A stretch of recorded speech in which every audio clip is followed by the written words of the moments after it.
Good afternoon, everybody, and welcome to the 2021 MacDeployment Conference.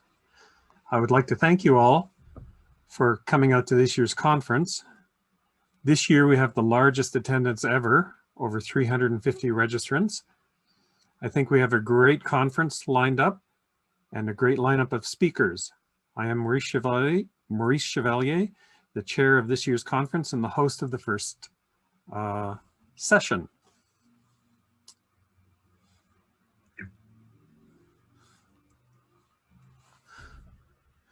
I would like to take this opportunity to acknowledge the traditional territories of the people of the Treaty 7 region in southern Alberta, which includes the Blackfoot Confederacy, comprising the Siksika, the Piikani, and the Kainai First Nations, as well as the Tsuut'ina First Nations and the Stoney Nakoda, including the Chiniki, Bearspaw, and Wesley First Nations.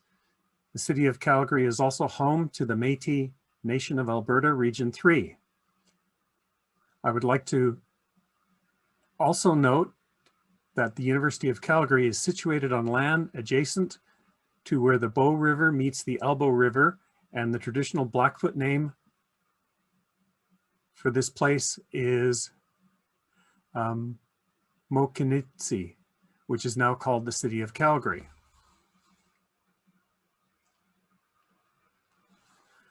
The 2021 MacDeployment Conference is committed to diversity and to providing a harassment-free conference experience for everyone.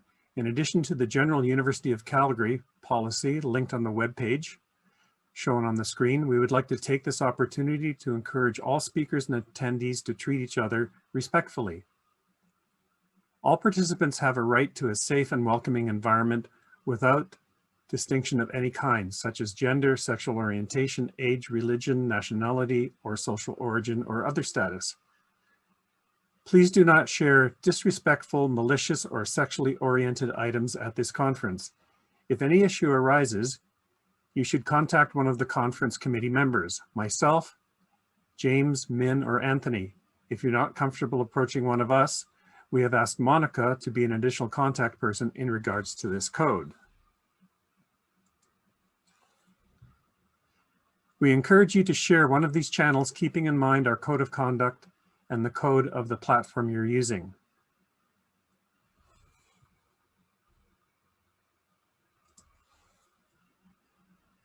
We have three themes in this year's conference: things we've learned from and learn as we exit the pandemic, deploying Apple Silicon Mac computers, and MDM, which is the logical follow-up from our focus in 2019.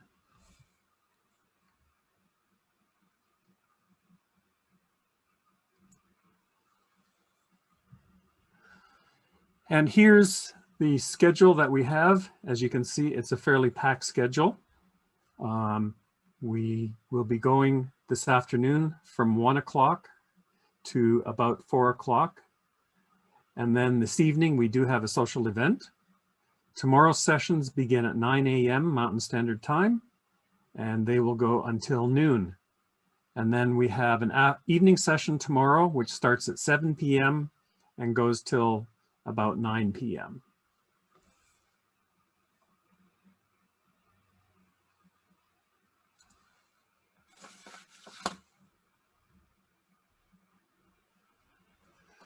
So with that, I think we'll get going to our first speaker. Our first speaker is Tim Perfitt, and he's the founder and CEO of Two Canoes Software. He started the company in 2012 in Naperville, Illinois, after leaving Apple. He is the creator of WinClone, Bootrunner, something that I use all the time, a line of iBeacons, MDS, and a bunch of solutions around PKI, including certificate request, smart card utility, signing manager, and more. He came to Calgary to speak at our last MacDeployment conference in 2019. On the lighter side, Tim's favorite Apple device is the SE30 with the Radius graphics card and an external monitor. This computer and card was one of the hottest and coolest computers of its time on the market. I know because I had one as well, and I had a lot of fun. In fact, I had a monster external hard drive on it, a whole 120 megabytes. So with that, I will turn it over to Tim. I'm doing the new Keynote display and window, which is I've not done before, which is pretty exciting. So I want to thank everybody for having me today to this conference. It's unfortunate I couldn't go back up to Calgary. I do have my Calgary hat that I got last time behind my iMac behind me. And I enjoyed my time there, but I'm glad to be participating in this conference. So the journey for deploying Apple Silicon Macs has been kind of a long one. It started when they were released, and you really could only run the you can only really restore Apple Silicon using Apple Configurator 2. And so I was assured by folks that I talked to that things they become more deployable. It wasn't so much for MDS's sake, but the fact that deploying Macs at scale is kind of what a lot of schools do and a lot of organizations do. And being able to do that in a way that makes sense for a lot of folks is important. So what we're here now in the beginning of June in 2021, we have a great way to be able to mass deploy Apple Silicon. And that's what I want to talk about today. Is not just with MDS, but how MDS can augment your MDM and deploy enrollment system. So let's jump in. I have about a half an hour to speak, and then we'll have time for some questions afterwards. So hopefully we can do that. So for folks that don't know, MDS used to stand for Mac Deploy Stick, but because we did a double backronym, we now call it Mac Deploy Server. And this is it's really morphed into all the utilities, open source utilities, as well as the functionality for workflows packed into this one macOS app.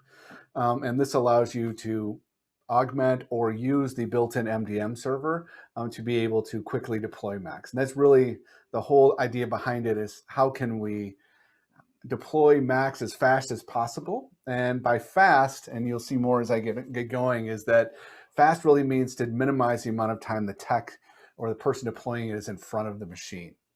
Apple changed really the philosophy of deploying Macs a couple of years ago when they deprecated NetBoot and ASR.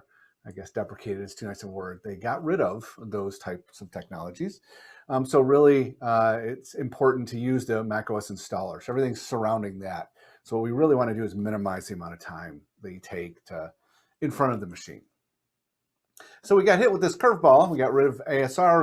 We got rid of NetBoot. ASR is still there, but it's not really recommended to do it. And NetBoot is definitely and most thoroughly gone. We're throwing not just the two T2s, but now the Apple Silicon Macs to be able to deploy them. And deploying them is slightly different, but MDS now supports basically the same way from the user's perspective or from the admin's perspective of deploying Macs that we did with Intel Macs. They are a little bit faster with the M1 because the installer seems to run a little bit faster. Maybe the machines are a little bit faster, but basically the workflows are unchanged from the way you set them up. But underneath things are different, and I'll go through that a bit today. So I want to start off with a demo. So this is what it looks like when you're deploying an M1 Mac or an Apple Silicon Mac. So you take it out of the box and you affix a property tag, because we all affix property tags. And then you hold down the power button till you go into what's called one true recovery. And at that point, the machine starts up. And let me start up this demo. And just like you would in MDS 3, you go up to the terminal menu and I'll open up terminal, make it a little bit larger so you can see. And then we run the workflow runner. And the workflow runner is brand new in MDS 4. It's now called MDS Deploy. Before it was based on Imager, and now it's based on an app that runs natively. So this comes up. You can select the workflow and what drive you want to go to, and then you hit run. And what it does there is it copies the installer to the target drive. And so that doesn't technically have to be done, but one of the nice things is if you're doing this off of a USB stick or a flash drive, once that's copied, all the resources are local. You can just unplug that and go on to the next one. So once the installer gets copied over, it's going to copy over the packages that are going to be installed. That includes creating users, being able to run scripts, do settings, those kind of things. Once that's done, it kicks off the macOS installer and disconnects the drive so you can unplug it. And then you do 4 clicks to kick off the installer. And so that takes less than 2 minutes. But the nice thing about this is we're not just installing the OS, but we're installing the OS, and at first boot, it's going to install those packages and completely set up the machine. If you have deployment enrollment as well as MDM, at that point, it can use those same things. You can do auto advance with Big Sur, which automatically enrolls you, or automatically with Setup Assistant, and device enrollment, which allows you to automatically enroll your devices, or the user, when they get them, can click through that. So that doesn't change it, but what it means is that you have a fully configured Mac when they start using it, right? So you don't have to wait for all the installation, VPN, software updates to happen. When the person opens up the laptop, connects it to Wi-Fi, they log in, they're ready to go. So what does this workflow setup look like? And so this is the main interface in MDS. That other demo that I showed was just the target machine once I unboxed it. So that one, once it's done, it runs for about 20 minutes, can then be shut down and sent out to the user, or delivered to the user to fully configured machine. And I just want to walk you through how you would actually set up that workflow just briefly. So I have the main interface here, and I'll go and I'll actually look at the workflow. You can give it a name, a description, so you can choose it, and you can now limit it by the models. You can choose which OS installer you want, whether you want to erase and install it, or maybe use the existing OS that's on the machine. You select your packages, scripts that you want to be able to install on it. And here I'll move Photoshop in and select it because it's a large installer. You want to get that installed ahead of time. I can create an admin user. It can be a normal user. It can be a hidden user as well. You can give them an SSH key. You can put a picture there if you want to have those users all pre-created. And you can have it join Wi-Fi. You can have it set the computer name, skip the setup assistant, enable SSH. All those different features allow you to have a fully configured machine. And one nice thing is that you can have custom variables as well, so you can run your own scripts with different information the tech enters. We have a full-featured MDM based on micro MDM. You can configure automatons, which we'll talk a little bit more later. You also can create a Mac OS installer external drive right inside MDS using the download Mac OS feature, which allows you to download the disk image of the Mac OS installer. So gone are the days of having to search around the Apple site to find that secret link that allows you to download the installer. You can just go in here and select which installer you want. And it's not just the production ones. You can easily, if you're part of the Apple Seed or public beta, you'll see those as well. So you can search any of the different catalogs to download those. And it puts into a disk image so you can use those inside of the workflows on MDS. So it's kind of full feature. The idea is bringing all these tools together so you can have all of the different assets you need to deploy these Macs. So let me kind of recap what the process was to do this with an M1. So to get into this, what they're calling one true recovery, you boot to recovery by holding down the power key for about 5 seconds. Once that happens, you see little options, and you select that, and you go into to the recovery environment. You have to run a single command /volume/mds/run, which allows you to kick off the workflow. At that point, the workflow may prompt you to say, do you want to erase the Mac? It'll actually launch with the new Apple Silicon Macs. You can't just erase it in disk utility. You can't just do disk utility erase volume. That doesn't work. You have to completely do what's called erase Mac, which preps the machine for, it's like it's brand new out of the box. So what MDS will do is it will launch disk utility and tell you to erase the volume group, which will prompt the machine to erase the entire machine, or do what's called erase Mac. If you're not erasing the Mac, it'll just go ahead and run the installer like I showed, or copy the installer over, packages, scripts, settings, and a launch daemon goes to the target drive. And then the installer will launch up, you click through it, and it starts to install, and then the tech's done. They can walk away. That whole process, including launch, or including erasing the Mac, takes about 4 minutes. So you can spend about 4 minutes, and this is all manual. We haven't gotten into the optimizations yet, but our baseline is about 4 minutes. So there's some differences. If you've used MDS or even just deployed Intel Macs, you may have used some of these utilities, and there's some differences. The first big difference is MDS was really based on the start OS install command running in recovery, which is basically the command line version of the installer. That's not available anymore in Apple Silicon. If you run it, it tells you you can't use it it's not available in Apple Silicon. So you have to run the GUI installer. So that's gone. You can run it in Mac OS and send like an MDM command to erase the drive using start OS install, but that requires a username and password that's known, which can be used in some circumstances. As I mentioned before, erasing the volume is not enough. You can't just go in and erase the volume. You can't even just remove the container from APFS. You have to erase Mac, which does a reset of the machine, requires the Mac to be reactivated at that point to completely erase it. And before, we used to, way back in the day, before the T2s and SIP, you used to be able to use the bless command to say, oh, I want to boot into recovery. In fact, there was a little utility called Recovery Selector that I had that would set an NVRAM that allow you to boot to recovery. So those are gone now. You can't, in Apple Silicon, you have to hold the power button down to get into this one true recovery mode to do this. So that's kind of a hard requirement to get into that. So that automation to get into recovery is not there anymore. So those are kind of the limitations, and but we've managed to kind of use this new system to be able to start deploying Apple Silicon at scale. So let's talk about how you want to deploy Apple Silicon. And this is really, we're going to compare between using an MDM and deployment enrollment, and then supplementing that with MDS, because really everything around deployment uses MDM. You don't have to use it with it, but most environments do have that.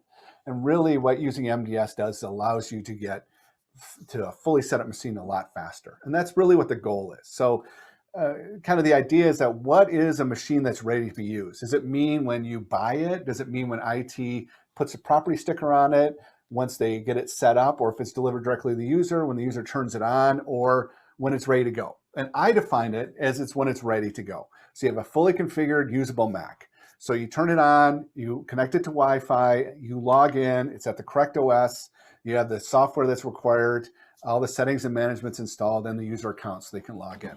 So that's a fully configured Mac. And so that's kind of how long does it take to get to that point? Because it's, for me, it's not so much as when FedEx says it's delivered on your front porch. That's not a fully configured machine. It's not when the teacher first turns it on. It's when can they start using it. So there's two scenarios that we want to talk about. First one is out-of-box deployment. So when you get a brand new Mac, you unpack it up. The second one is when you want to redeploy something that you want to take an Apple Silicon and give it to somebody else after they've used it. So let's talk about before we augment it with MDS. So if you have DEP and MDM, and I know that DEP is not the correct term anymore, but it's a lot shorter than saying Apple Max enrolled in Apple School Manager and Apple Business Manager. So when I think DEP, just think that other long sentence, and MDM only. So most likely it's going to be delivered and the user's going to be starting it up. So they're going to use the install OS. They're going to start it up. The machine gets enrolled in enrollment or in DEP. And they're using the OS that's on the machine. So it enrolls in MDM with minimal user interaction. Most likely they'll join the Wi-Fi. They'll opt into remote management. And so they're now enrolled. So then the MDM agent is installed. Then software and settings start to get installed, right? And then the Mac OS is updated via software update. That can be done in the background so they make sure that they're at the correct version. And that requires MDM, the Mac enrolled and device enrollment, either through Apple Business Manager or Apple School Manager. The network, which is usually the teachers, the person's home network, the Starbucks where they went to when they got the machine, and a bunch of time, right? When they turn the machine on, it takes a while for those applications to get installed. If you're just installing Chrome, it'll be really fast. The software updates, I don't know if anybody noticed, but 11.4, it was about 11 or 12 gigs, right? And that's enough to clog the pipes in any Starbucks. But the huge benefit is that IT doesn't have to do anything, right? So they've taken this and they've offloaded not just that time, but also the network, right? Which is kind of great for them because They don't really have to do anything besides, we'll have the people, the factory can put the property tag on it. It's shipped down directly to the user. But there's a big drawback. The user has to wait for the Mac to finish setting up. Like I've gone through this process with some companies, and it does take a little bit of time for this to set up, and a little bit can mean a lot depending on what kind of environment you're in. So let's add an MDS to this mix, and how can we make it faster and better? So the MDS can be set up to wipe the machine. If you're using the OS that's built on it, you don't have to wipe it, but most people wipe it because it means that you don't have to care what OS is on there. And so if it comes with 11.3.1 and you want it to be 11.4, it's wiped and erased. So that's perfect. You can optimize a little bit more if you know, like you ordered it from the factory and you said you only want the freshest Macs with 11.4 already in it. You don't have to do that step. Then the packages install the required software, like we showed. It'll get enrolled in MDM with device enrollment, or the user can manually enroll. And that's it, right? So it leverages all that stuff we had before, but all of the software has been installed already. But it requires the tech to get it ahead of time, right? Somebody has to run this MDM workflow. And it also requires MDM and the device enrollment. So the benefit is that person that gets it can go to a Starbucks, they can go turn it on, that teacher can on their desk and open it up, and it's got all the software that's installed. So that's perfect. But the drawback is the tech needs to touch it ahead of time. And so it depends on how you're deploying Macs to be able to do that, and how you want that state to be delivered to the user. And then let's talk about redeployment. So now the person's had it for a couple of years. I know Apple Silicon hasn't been out there for a while, but they will be. It'll come fast enough. And so let's talk about DEP and MDM once you have a machine you want to redo it. So you have to reset it. So you know that if you have a machine that's coming back from a user, you can't trust to give it to another machine until it's wiped, right? So you got to use Apple Configurator 2, which requires a Mac and a USB-C cable.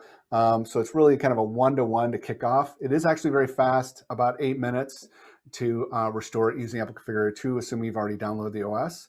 You can also put in recovery and do erase Mac and reinstall, right? So that takes about 15 minutes to do that.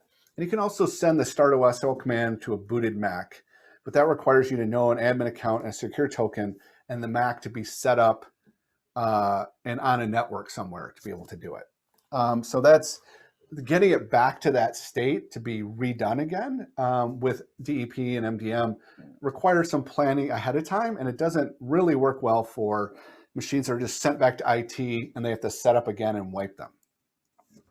But then let's look at what happens when you have the DEP and MDM and MDS. It's exactly the same. There's no change to what it is because you run the workflow, it wipes the drive, installs the OS again, and it's all set up for the next person. So literally you don't have to do any of this prepping it for the next install, right, to get it ready. And then the person has to wait for the software to install. So it's kind of a moving the time to the beginning of the workflow, as well as well, it's easing the time. I forget what I was going to say, but anyways, onwards. So let's look at times, the actual times to do this. So we do the erase and install with MDS. It takes about 4 minutes of interactive time, 2 minutes to kick off the workflow the first time. It erases it. That takes about a minute, and then you got a minute for it to clear off the drive and go back into it. And then the installer and the OS chunks away for about 18 minutes. So you have about 22 minutes of total time. If you're using the existing OS, which means you don't have to install the OS, it's a lot faster. You can get it down to about 3 minutes, which is great. But again, I care mostly about that top line. Interactive time is the time the tech spends in front of it, right? They're not off doing other things, right? Or going on to another machine.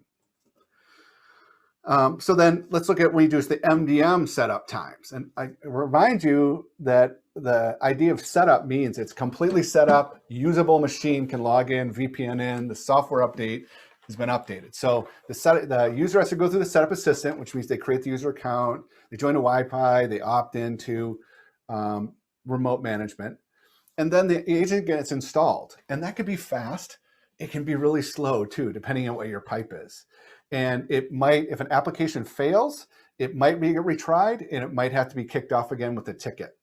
then the OS has to be updated. And so I don't know how your pipes are. I have a pretty good pipe at home, but 11 gigs is 11 gigs. That's going to take a while.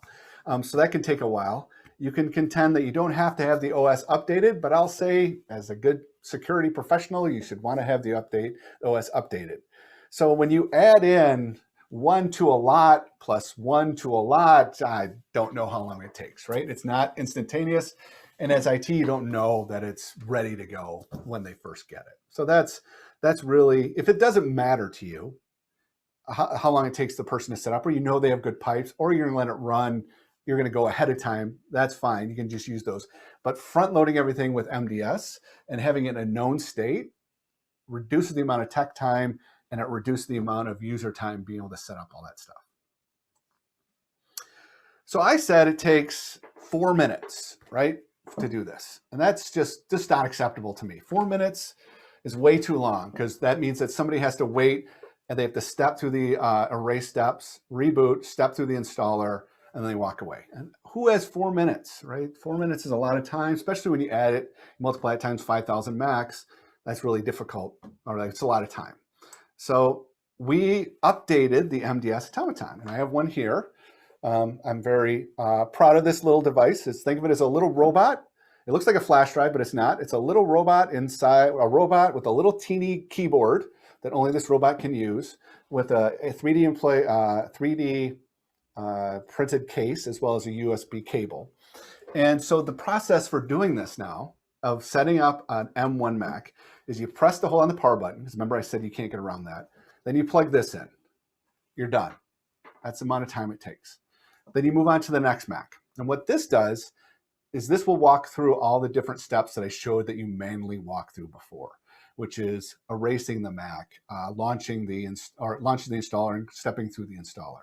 So you literally don't have to do anything else. So the question is, how long does this take? Like, Tim, how long do I, you said 4 minutes. Are you gonna take half of it off? It's gonna take 2 minutes? It's gonna take a single minute? Like, that's insane. I can't do it in 1 minute. This takes 7 seconds, like 5 seconds to turn it on. And if you're really slow, 2 seconds to plug this in, because you're gonna plug it in the wrong way, and then the wrong way, and then the correct way, and then you'll be done. So you can set up an Apple Silicon Mac in 7 seconds, right? Literally the time it takes to plug this in and power it on. So it does this by automating the keystrokes, and you can't just blindly automate keystrokes. So this actually has a serial communication in it that talks with the MDS deploy. So depending on when it boots up, it says, hey, we're this point in the process, and it says, go off and erase it. And then it comes back and it says, hey, the drive's erased. Okay, I'm gonna launch the installer. Robot, go through the installer. So there's a lot more back and forth that this communicates with. So we're very excited about this. It is the exact same automaton as you have for the Intel version. So you can flash the same ones you have. And we'll talk about if you don't have these already. If 4 minutes is fine, if 1 minute to infinity is fine, if 4 minutes is fine, but 7 seconds, think about 7 seconds. And it runs the terminal and communicates or kicks off the workflow when it needs to. And all that stuff is done through these keystrokes. And so we did a lot of work to fine tune that. So let me put an asterisk on the 7 seconds, because you might be like, Tim, that's disingenuous. It's not set up in 7 seconds. So there's 18 minutes about that it's unattended running. That doesn't count, right? That's time that you could be setting up more Macs and bringing more value to your organization, right? Instead of clicking through things. And one of the nice things is once you've done one machine, it copies the installer over, and this gets ready in a couple of minutes. You can unplug this and move it on to like the 5th or 6th one. So you can start cascading it. And really the amount of time it takes is the network bandwidth, or the table space, or number of outlets you have, right? You have to buy, we don't sell power supplies, but you can buy them. Can't buy them at Fry's anymore because it's closed down. Go to Micro Center and buy them. So that's MDS Apple Silicon, but there's a whole lot more to Apple Silicon Macs, or to MDS 4. So we have all the things we had in MDS 3, where we can do Monkey, create the automaton, remote logging, like a huge amount of features. We've added in some new stuff, and not just the Apple Silicon stuff, but we can customize it more to where you can really customize organization, optimize what you want to be able to do. So this presentation is just the Apple Silicon portion of it, which is kind of exciting. And it's free, right? It's an open source project. You can go down, it's not just open source at the top, right? If you go this automaton, the Arduino that's inside is an Itsy Bitsy, which is open source hardware from Adafruit. You can go out and buy it from them. I don't think the USB cable is open source, but that's not really here nor there. The actual enclosure is a 3D case that I put out on Thingiverse. So if you have any 3D printers, you can print it. So if you want to do it all yourself, you can do it for free. If you want to go a little bit faster and you want to buy these fully configured, you can get them from us. They're about $20 if you have a support contract, which is about the cost of the components. And if you want to give us some money to go faster, we do consulting and support and the pre-built hardware that we talked about. The support is actually to support the project as well, to keep it going kind of thing. So MDS is really about the community. So join us. Please, if you want to know more about MDS, go to our product page at twocanoes.com/MDS. We post pretty much nightly builds on our Bitbucket Git repository. And I love doing these videos, so all the features are done, are kind of highlighted as we do them on YouTube. So there's a nice tranche of videos that you can see. And the MDS Slack is very active with folks, especially now that we're kind of getting into deployment season. And if you want to just contact me directly, hit me up at info@twocanoes.com. And if you want to follow me, I don't just talk about automatons, I also talk about AirTags and renovating Model A's on my Twitter feed. So please follow me there if you're interested in a broader view of Tim Perfitt. So that's Apple Silicon. Let's go to the gallery and see if there's any questions.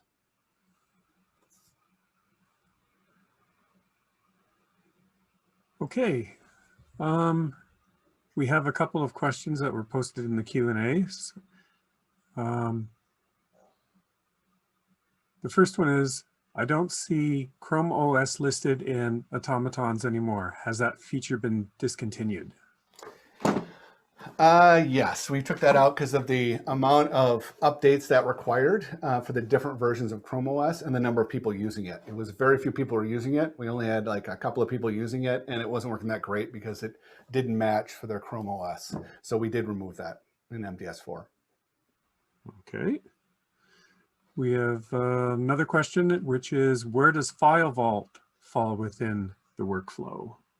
Right. So File Vault is, especially on Apple Silicon, is a really interesting. Oh, let me stop sharing so you can see my wonderful face. There we go.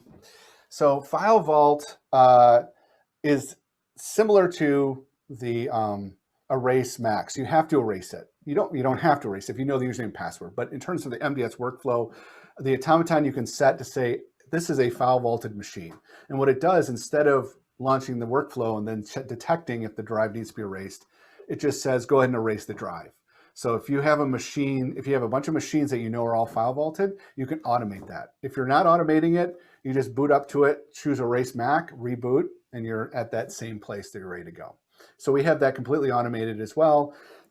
It's actually a little bit faster because you don't have to bounce off the workflow runner to detect if you want to erase the drive. It's just kind of like, oh, I'm a little robot and I'm going to go ahead and zap your Mac, which you think is dangerous, but it's only if you hold the power button down and plug in the MDS. And if you, automaton, if you do that, you kind of deserve to have a wiped drive. Well, that's not fair. Yeah, you do. Yeah, you kind of deserve it. Okay.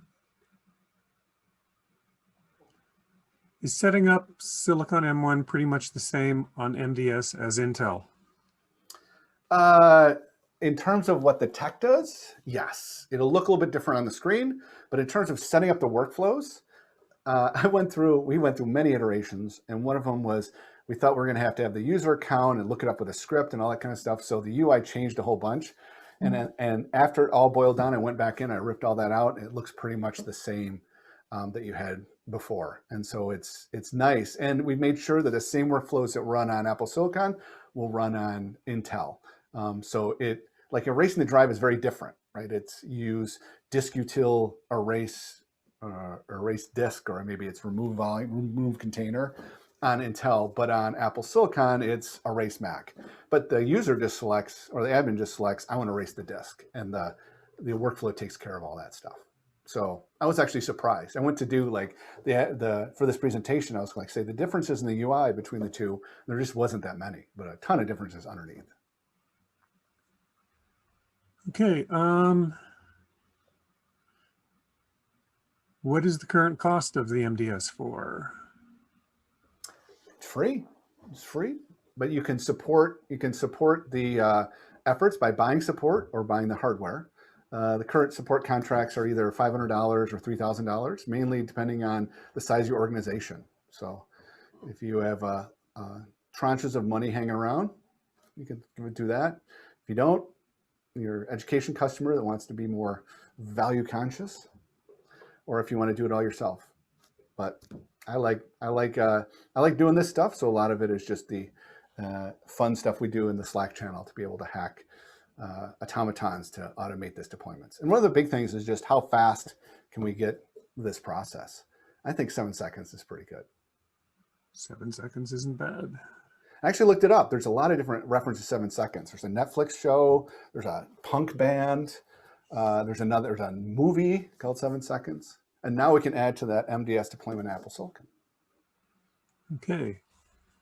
Question out of Slack.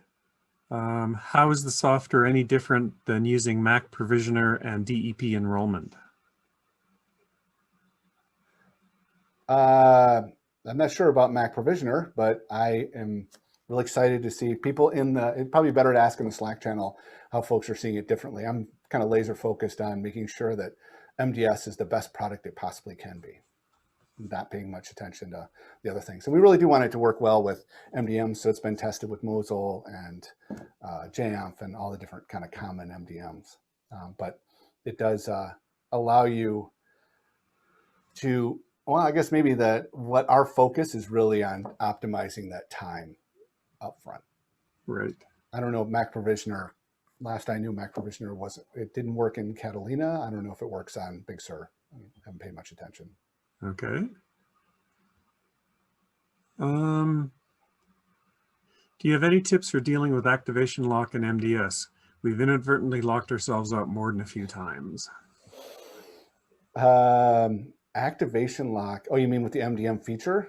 I don't. Yeah, we'll have to take that one offline, I guess. But yeah, Okay. we're not about locking you out of your Macs. We are more about opening it up and making it easier. Okay. So activation lock. You're not talking about locking the machine when it's lost. This is locking the machine at activation. I have no idea. Have a network. Don't use captive portals. Yes, I know you have no control over your captive portals, but still, don't use them. Do we need to have one MDS drive for each Intel and Silicon, or can we use the same drive for both? Well, I just found out recently that Jeff Bezos has a small yacht to take care of the large yacht. So in order for me to get that large yacht, I'm going to need everyone to buy more MDS automatons. But no, you can use the same automaton, but you can't use it interchangeably, like in the moment. You have to go into settings and change it. So you do have to have ones for the machine, and that's true of file vault ones as well. So if you have like a disparate amount of machines, you have to have one automaton for each style, whether it's file vaulted Apple Silicon, non-file vaulted Apple Silicon, and Intel. But most likely I don't think there's going to be those. I could put a switch on it, which I would love to do, but haven't really any requests for that. So let me know if you want that. I'll put like a big toggle switch on it. Maybe not a big one, maybe a little one. I think you should put the old ones that you see in the cartoons where it's slam it down, up and down. Ooh, it's got to be 3 positions. So you have down and then off and then up. That's right. It's like when it's alive. That's right. At what point can we unplug the automaton?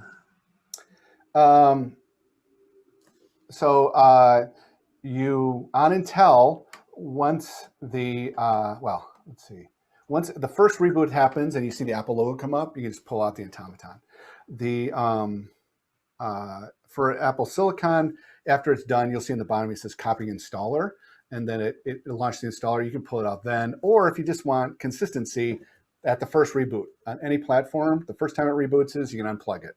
And that's true with the thumb drive. If you're using a USB flash drive and the automaton, you can unplug it at that point. Most people do not use the USB flash drive after they've used it for a while because it becomes more efficient to use a disk image mounted off of HTTP.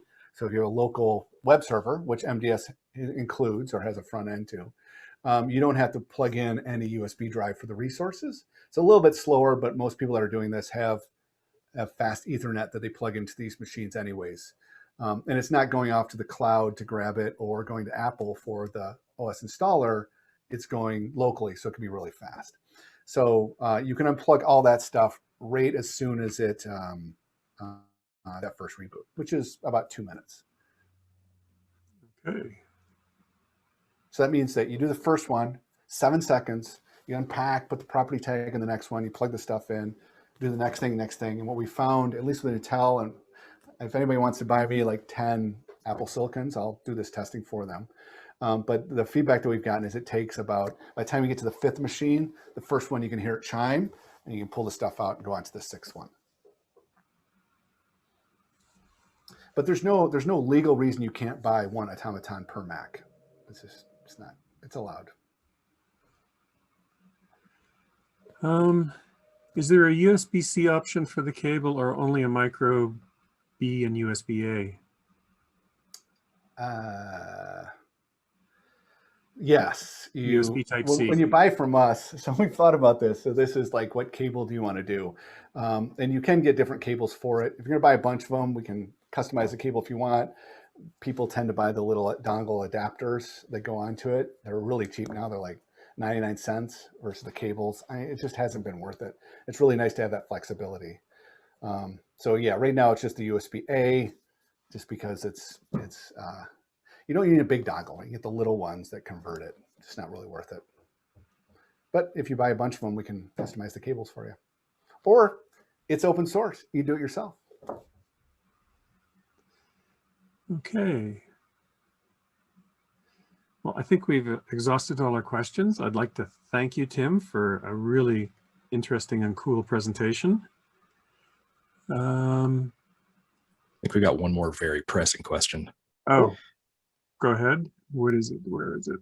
And it's from someone who was at the last Mac Deployment conference, Per Olofsson. What is your favorite Canadian coffee franchisor? My favorite Canadian coffee franchise? Yeah. Monica, can you help me out here? What's my favorite one? Oh. It would be Tim Hortons. Oh, you mean donuts and coffee? Oh, I'm sorry. Oh. I didn't understand. I didn't know. Can you get coffee at Tim Hortons? Oh, just kidding. Just kidding. Double, double. Just kidding. But I am looking forward to coming back in a year or two, depending on when the next conference is, if you'll have me. Oh, we got one last question here. Our techs have consistently had issues building Macs where they can get them to a state requiring internet recovery. Can MDS and Automaton help? So on Intel, you can set the keyboard shortcut to either boot to recovery, internet recovery, or oldest version that came with the Mac recovery.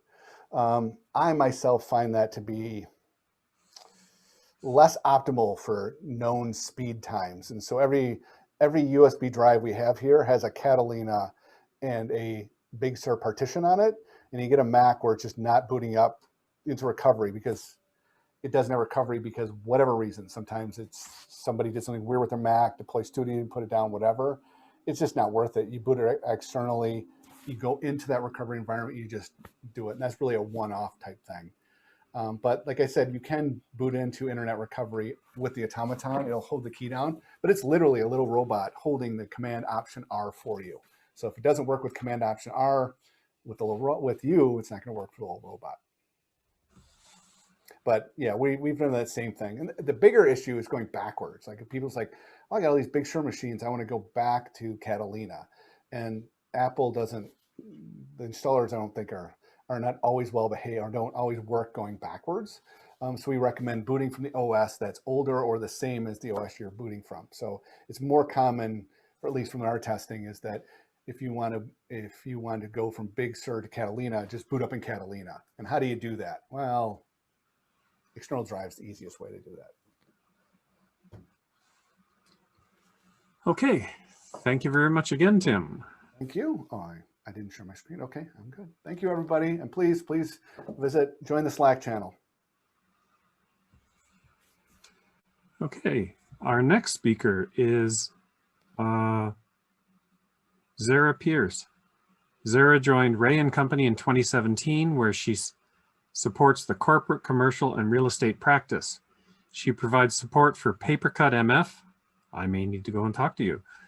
AppData, conferencing tools, and several other applications. Zarah is also Ray & Company's dedicated Apple Silicon guinea pig. On the more important side, Zarah's favorite computer is a 13-inch Retina MacBook Pro, a very nice computer. Zarah's talk title is Online Conferencing in the COVID-19 Era. Take it away, Zarah. Hello, my name is Zarah Pearse, and I work at a law firm in Calgary, Alberta. Today, I will be talking about our experiences with video conferencing during the pandemic. Our IT infrastructure is built around macOS, iOS, and Linux, as well as MySQL and FileMaker Pro. Prior to the pandemic, Ray & Company participated in the 2013 Northern Gateway Pipeline Joint Review Panel hearing remotely via WebEx. We used Skype for job interviews, and we also attended online webinars. These are the online collaboration platforms that at least one or more of my coworkers have used in the past year. Did we miss any? All of the video conferencing software that we've come to use are built around the term Teams and collaboration. This seems to refer to sort of an internal use as imagined for the work from home era. We mainly use Zoom as an external platform, but we do have our inter-office Monday morning meetings with Zoom. Because we're using everything, setting up proper Zoom and WebEx boardrooms would be expensive to begin with. This would have meant doubling our expenses, so we just did our best. One thing we really wanted to avoid were any issues related to screen sharing. When I participated in the webinar last year, the instructor accidentally shared her screen, showing her personal emails, documents, and her inter-office Slack. That is why we have set up separate devices in each boardroom, so it eases the minds of the lawyers and anyone participating in a video conference and sharing a document. This is our hardware that we use. And we have dedicated clean devices that are meant just for video conferencing. We have high quality webcams, which I'm using right now, and they have adjustable stands. We have high quality microphones like this one. I'm actually using the same one, it's just in black. We have wired connections to boardroom tables, so there's not cables everywhere, because that would not be fun. Here is a picture of one of our boardroom setups. This one is mainly used for when we need to share documents. So all the participants would be shown on the TV, and then the shared document would be shown on the monitor or whatever they're sharing. An added bonus to our offices is that our background in the camera is a nice view of the downtown skyline or the Bow River or even our library. Lighting is something we're trying to tackle without getting those beauty lights that all those YouTubers use, because that light can be super harsh and this lighting doesn't seem to be doing anyone any favors. Earlier this year, we participated in an 11-day Natural Resources Conservation Board hearing concerning the proposed Springbank off-stream reservoir project. This differed from the Northern Gateway hearings in that everybody participated remotely and not just those who were unable to travel to the hearings. Here is a brief experience of Sarah Loudon, one of the lawyers who participated in the 11-day hearing. My name is Sarah Loudon. I am a lawyer at Ray & Company. For 11 days in March, we participated in a remote hearing before the Natural Resources Conservation Board based in Alberta regarding the Springbank Dry Dam. In terms of what I liked about having a remote hearing, it was nice and sort of convenient to be able to be in the comfort of your own office and not have to lug your hearing materials back and forth between the hearing room and your office every day. In terms of some of the challenges, it could be challenging during cross-examinations or submissions before the board to read body language and be able to determine, sort of whether you're on the right track and gauge whether you're communicating effectively. But overall, I think it was a good hearing, and I think it was the first remote hearing for the Natural Resources Conservation Board. And sort of given that, I think it went quite smoothly. We've had a few issues with Zoom, but the persistent display name when joining a meeting from a link is annoying on shared computers and confusing for hosts. You might have heard of the unfortunate incident of a young man in Michigan making a court appearance with the name Zoom saved, and he was threatened with being held in contempt of court.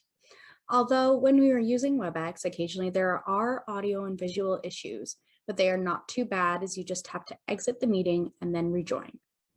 Teams is just annoying by design when you are not an Office 365 subscriber, especially when it comes to scheduling meetings.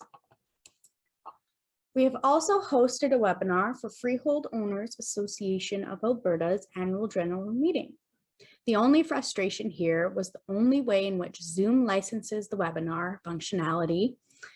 It would be nice if you could purchase webinars on an ad hoc basis rather than having to license the functionality monthly. Overall, FOBA was satisfied with their experience and they plan to use Zoom again. In summary, our experiences have been positive as we balance our interactions with many different groups who are each invested in their own platforms. Thank you for having me. Have a good day. Thanks, Zarah, for a really interesting talk. I've run into many of the problems that you've outlined.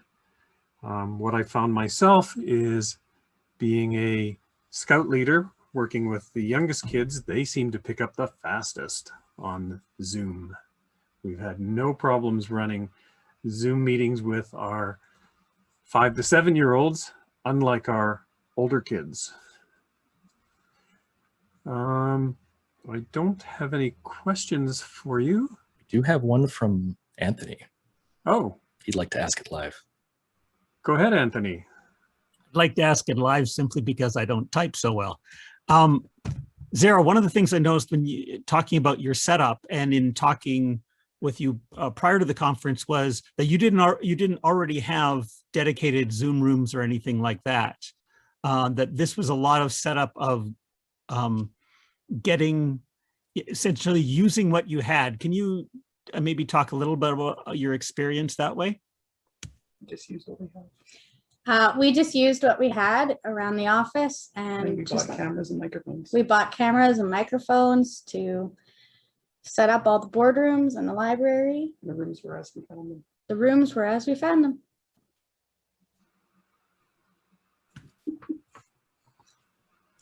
Does that answer your question?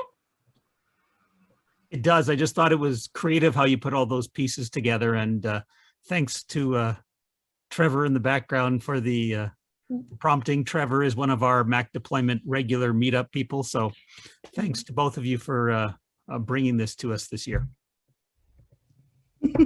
Thanks.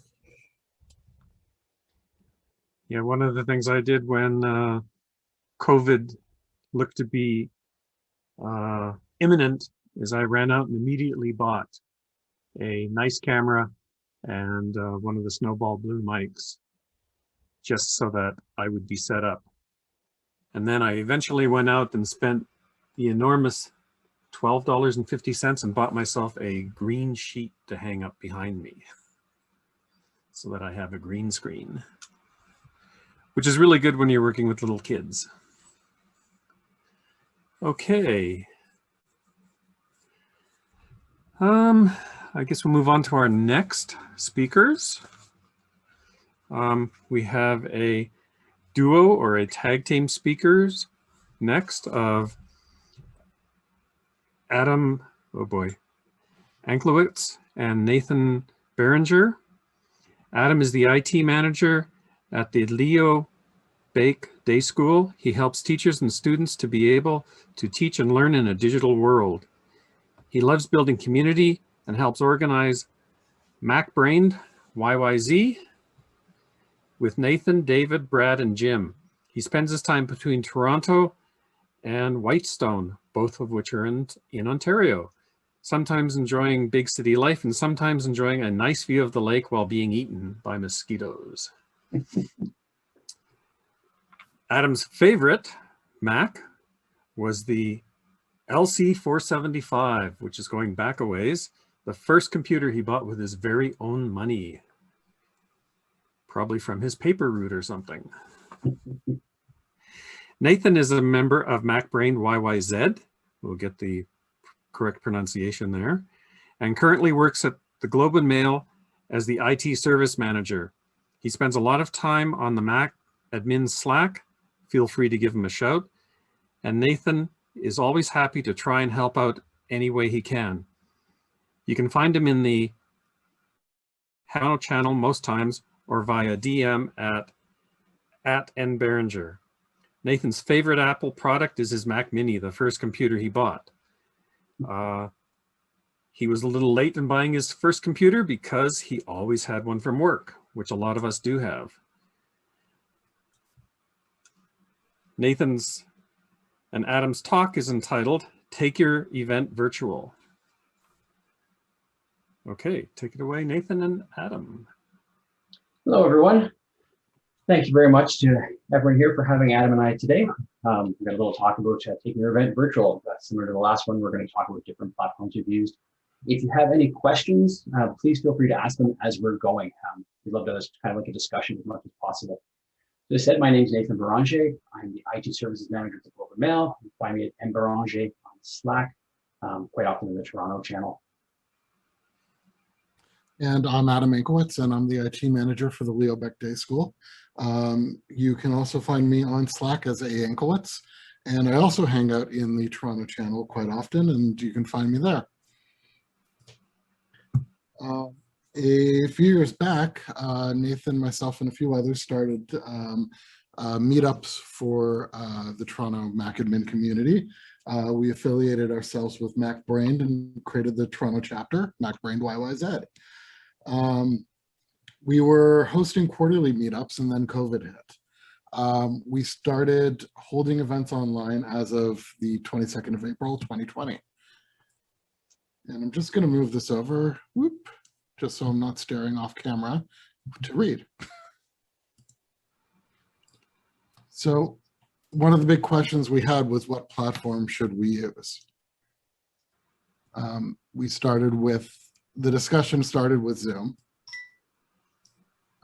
We had quite a few people who were not too, didn't want to go with Zoom because of the security issues that were coming to light at the beginning of the pandemic and earlier ones that had shown up.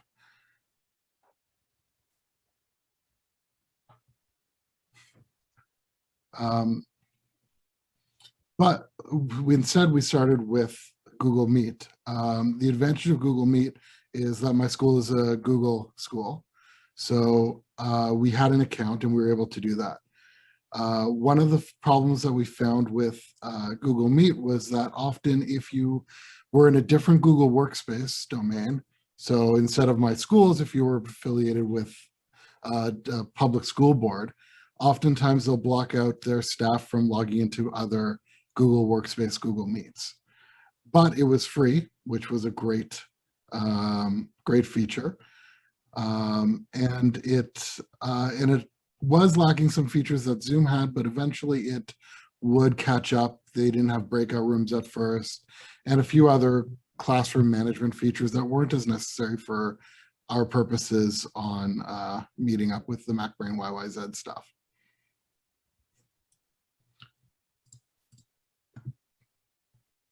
So that's a little screenshot that we had from that first meeting. Just going to jump in. Yeah, it looks like the screens are stuck. Oh, We haven't progressed off the slides here. oh, okay. Let's, oh, my screen is paused apparently. Let's do that. There we go. Thank you. So what you might have missed, Zoom, Google Meet, screenshot. Yeah, Google Meet worked really well for us, and it's great now too that it's free.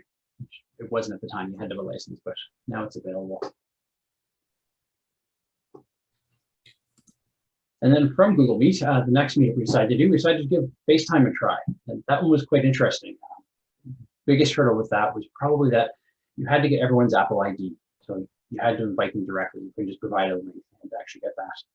We ran into a few problems with that. We had to get some different people to invite people, because it just wasn't working for some reason. The other strange thing with it, which you can see a little bit in the screenshot, if you want to show there, is you can see the different size windows. So in this case, Anthony's making the most noise. So he's got a nice big picture there. Look at the three guys down the bottom there, they're being quiet, so you don't really see them. So what would happen is you had a group talking, everyone starts to spin around as windows are changing size, and it gets a little bit dizzy trying to watch that. So that was definitely the strangest thing with that. But connection-wise, it worked really well. No one really had any problems connecting. Audio and video was pretty good. So it was that bit that it was dizzying, and you had to have the Apple ID. That was the big hurdle with that, but it worked. Another time we moved on to Cisco's WebEx. One of the nice features for it is how reliably it worked. It just worked. It was pretty good. It does work best with an installed client, and that's actually been my long-stemmed hatred of WebEx, is based on that client. Because over the past 10 years, every once in a while, you have to do a Cisco WebEx, and someone sends you the meeting, and then the meeting starts, and you have to install it. And then that takes 5 minutes. And back when we weren't doing these meetings as constantly as we are now during the pandemic, I always just got so annoyed with WebEx. So I still hold a little hatred to them that is probably a bit unfounded. In addition to that, it's pretty easy to create an event, and it didn't require any registration, no usernames or passwords, so anyone could join the event, which is basically how we wanted to keep it, because we wanted it to be as easy as possible. And it's a nice clean interface, you know, nothing fancy, but it gets the job done. Yeah, it's kind of how WebEx is. Nothing fancy about it. It's been around for a while. It's just kind of tried and true. And none of the fancy features other ones have. From there, we also tried Microsoft Teams. We actually were going to try Teams before WebEx, but Adam and I ran a bunch of issues trying to get it working. Not sure what happened there. So we put it aside for it, went back to a month or so later, and everything worked that time. There was a few people had a few problems connecting to it, but for the most part, it did work fairly well. It's got a nice feature, which we discovered today, Zoom has as well, at using spaces. If you switch to a different space, you'll get a little picture-in-picture window down the corner, so you can still work on something else and still be aware of what's happening in the meeting, unlike some of the other ones, like WebEx, where if you switch your window, you lose the presentation altogether. We did run into a few problems with audio in this one. Generally, if you had more than one person talking at a time, you kind of get some issues with audio cutting in and out as they're overlapping. But yeah, it worked pretty well. It had some fun filters as well. So we've got the standard view right there of a meeting. But if you wanted to do some silly stuff with filters, you could throw in things like this where everyone's underwater or sitting at a desk. Not a whole lot of use for office applications, but meetups like this, it was kind of fun. One thing this also had as well, as well as in Google Meets, is the transcription. It did a really, really good job of transcribing what was being said. So we can see here, Anthony again was speaking, and right away it's pulling up what he's saying underneath. So that was pretty cool. So there's a few people had some issues connecting, but all in all, Teams worked really well. They've really improved their Mac clients a lot over the last number of months. So quite happy with that one. The most unusual one was probably Kumo Space. This one we found because a friend of mine was hosting a birthday party for his wife and decided to use this one. It's a pretty cool little program where it's kind of like a video game where you're a little person, you can move around a room. It's got a little circle around you that you can see if you zoom out further enough. And that shows you where who you can hear. So you can be in a room and you don't have to hear everyone talking over each other. You can have small conversations, and then you can also move around the room and have other conversations and move between them. It's also free, which is really cool. You can so you can create your own groups on your own by moving around. It's completely browser based, which is awesome. I did find that back in the early days, it had some audio problems with Safari. So when I went in, no one could hear me. And then when I switched to Chrome, everything seemed to work better. It also limits each room to 30 people. So you've got a space and then you've got rooms in that space. Sorry. Yeah, we do have a question from anonymous attendee. Have any of you guys tried Remo? If so, how was your experience? No, we haven't. And we should write that down for the next one. Yeah, if you're looking for new suggestions, definitely. We're always looking for new stuff. So Remo will be one we can try out. Yeah. Yeah, so this one limits 30 people per each room, but you can go between different rooms in the space. So we actually set this up for the social time that's coming up very soon, where we're going to have 10 rooms in the space that you can hop between, and each room can hold up to 30 people. There's a bit of a learning curve to it because it's a bit weird, but it's pretty cool and it's a lot of fun. And Nathan actually used this for a team meeting at the Globe and Mail. Yeah, it was a lot of fun when we did that. The spatial audio was a bit of a confusion. Since I manage a service desk, one of the guys continuously thought that his audio wasn't working. So you'd see him pop into the room, he couldn't hear anything, and he disconnected. He must have done about half a dozen times. So we finally called him on his phone and said, no, you just got to come over to where we are and you can hear us. Since then, we figured out as Adam said, you can go into a kind of a broadcaster mode where anyone in the space can hear you. You don't have to be right beside them. Like I said, we were just learning how to use it at that point. But yeah, it's a lot of fun. It was quite different the way it works. It's cool that it's web-based. So things you can go to the bar and get a drink. It was just fun, something different.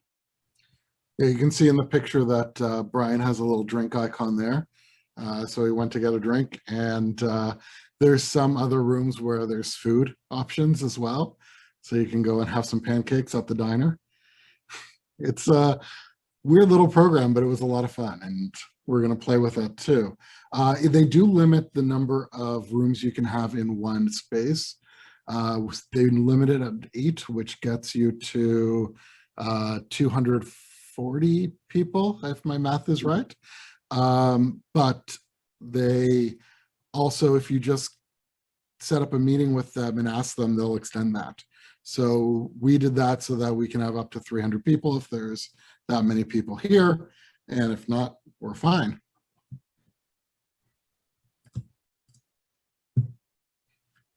Yeah, so yeah, again, thank you very much. I really appreciate that we're asked to talk here. We hope we answered some questions that you're interested about. If you have any others, Adam and I are always available to chat. Like I said, you can find us in Slack. It's probably the easiest way to reach us. We're always around the Toronto channel, or send us a private message. And if you have any suggestions for other meeting platforms like Remo, we're certainly happy to try them out in future meetups. Yeah. And so I think someone from the MacDeploy team might want to pop in and say what we're doing, but I think we're going to be heading to this address, kumospace.com/MacDeployment. If you want, I can do a quick little tour of that, or we could just jump right in. Go ahead. Give us a little tour. Yeah. Okay, so I'll stop sharing Keynote and share Safari. Boop. Oh, wants to access my camera. Let's bring this over to the screen here. So you just go to the website and you join, you give it access to your camera. And then there's a list of different rooms that you can go to. And so far, no one's there. These are all just the general names, except I did change the spelling to be Canadian. And that's a good joke there for anyone who's Canadian. And you can just choose any room. And, oh, my screen is paused again. Resume share. And I forgot to share audio, but that's okay. You don't need that. So you can go into a space and you can either just click around. Oh, here's Nathan. You can move around, and if I zoom out, you'll see there's a little circle around me. and that's where I can hear people. And so I can't hear Nathan or anyone. And there's Audrey, and I can go to the pool table. And there are a few places where, there's a few places that, like, there's a little piano here where there's music playing, or some of the rooms have a jukebox. And you can also use your arrow keys to pop around. Boop. So I can go around to the keyboard and start playing on the keyboard. And that's it. And if I want to go into a different room, I just go back to the exit, and I get exited, and it'll take me right to the right place.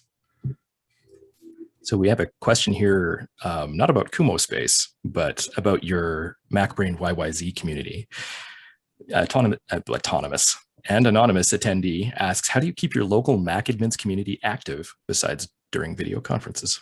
Big part is definitely our Slack channel. It's a lot of members are there, and we're a very active channel. We've got over 200 members in there. They're not all from Toronto, but if you're not, you're welcome to come join us. We've got a lot of unofficial Torontonians in there. But yeah, we're very active there, all of us. We promote stuff a lot. And I've noticed a few people will just, if you have a question and someone knows the appropriate person, they'll tag that person. And even if they're not a local, and often that person will just continue hanging out, which has been really nice. Thank you. Okay. Welcome back.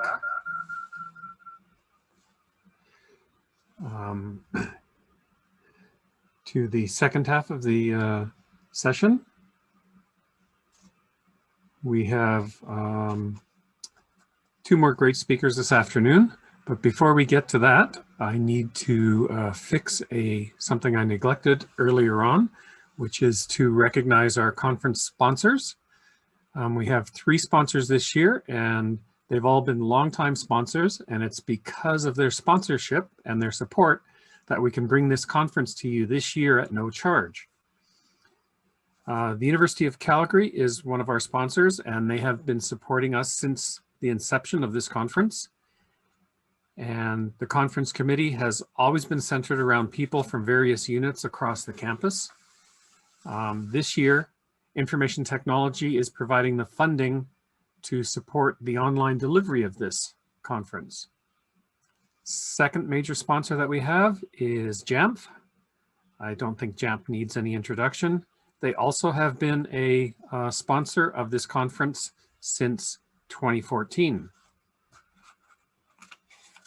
And the third sponsor is Repeata. Repeata is sponsoring the MacDeployment conference for the 4th consecutive time. A member of the Apple Consultants Network. They came on board initially because they were supporting our goal of building a Mac admin community here in Alberta, and they're a regular presence at our local meetups.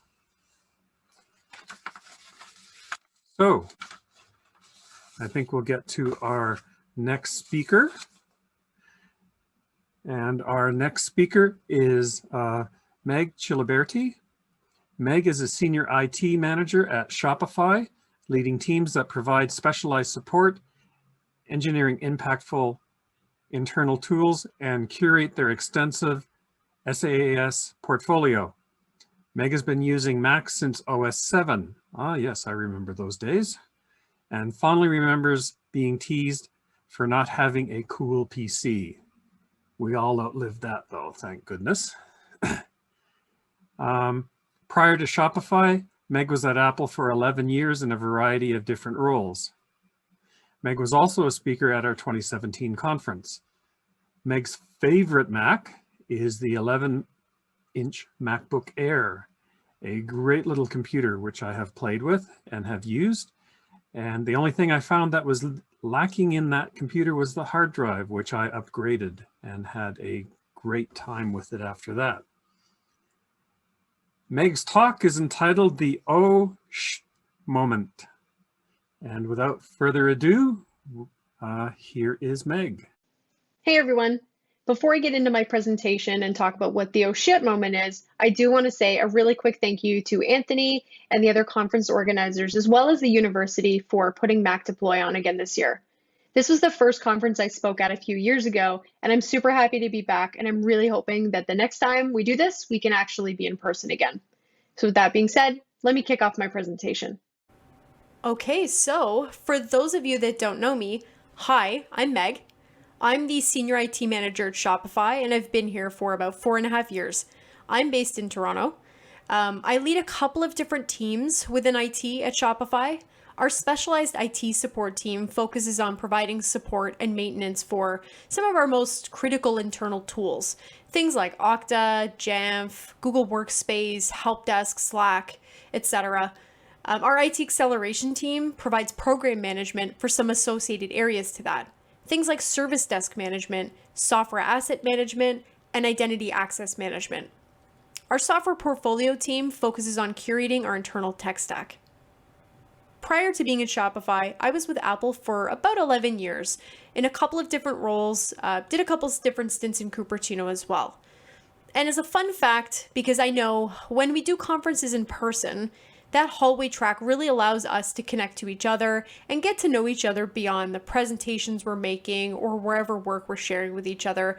But my fun fact is that I am a huge foodie. I love to talk about food. I love to try new foods. I love to learn about food. So if you are also a foodie, please reach out to me in the MacAdmin Slack and we can chat.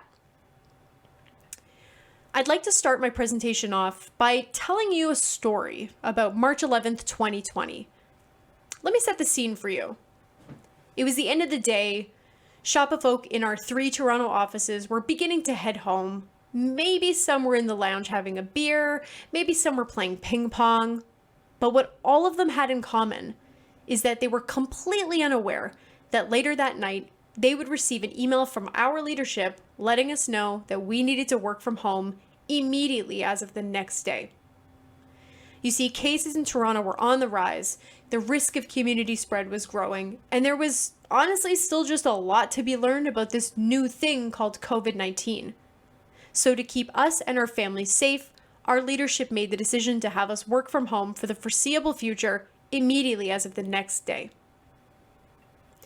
So all of those Shopify folk that were wrapping stuff up for the day probably took their laptops home, right?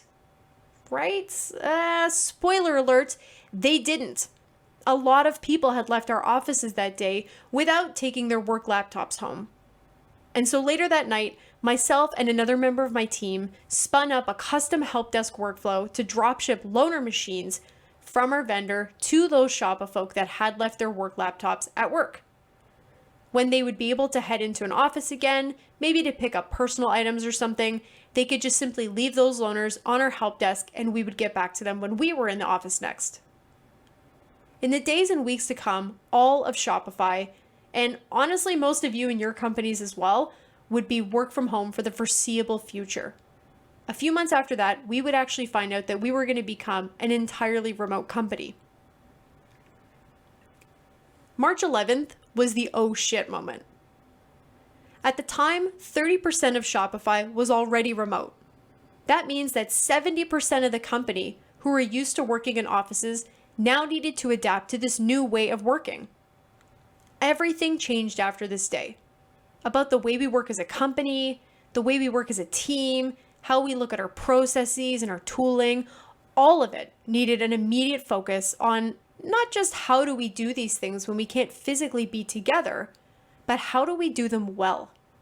And so in this presentation, I want to touch on some of the things that my team has shipped over the past year that have helped us adapt to being a digital by design company and what we learned along the way. I'm going to focus on 3 specific areas for my presentation today: support, software, and hardware. And I'm going to first start off by introducing you briefly to our help desk.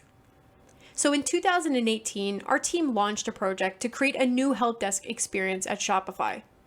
We sought out to replace our existing solution with something that would give us more flexibility to create a very tailored experience, not just for the IT team, but for any team that provided any type of service to Shopify. And there are many different teams.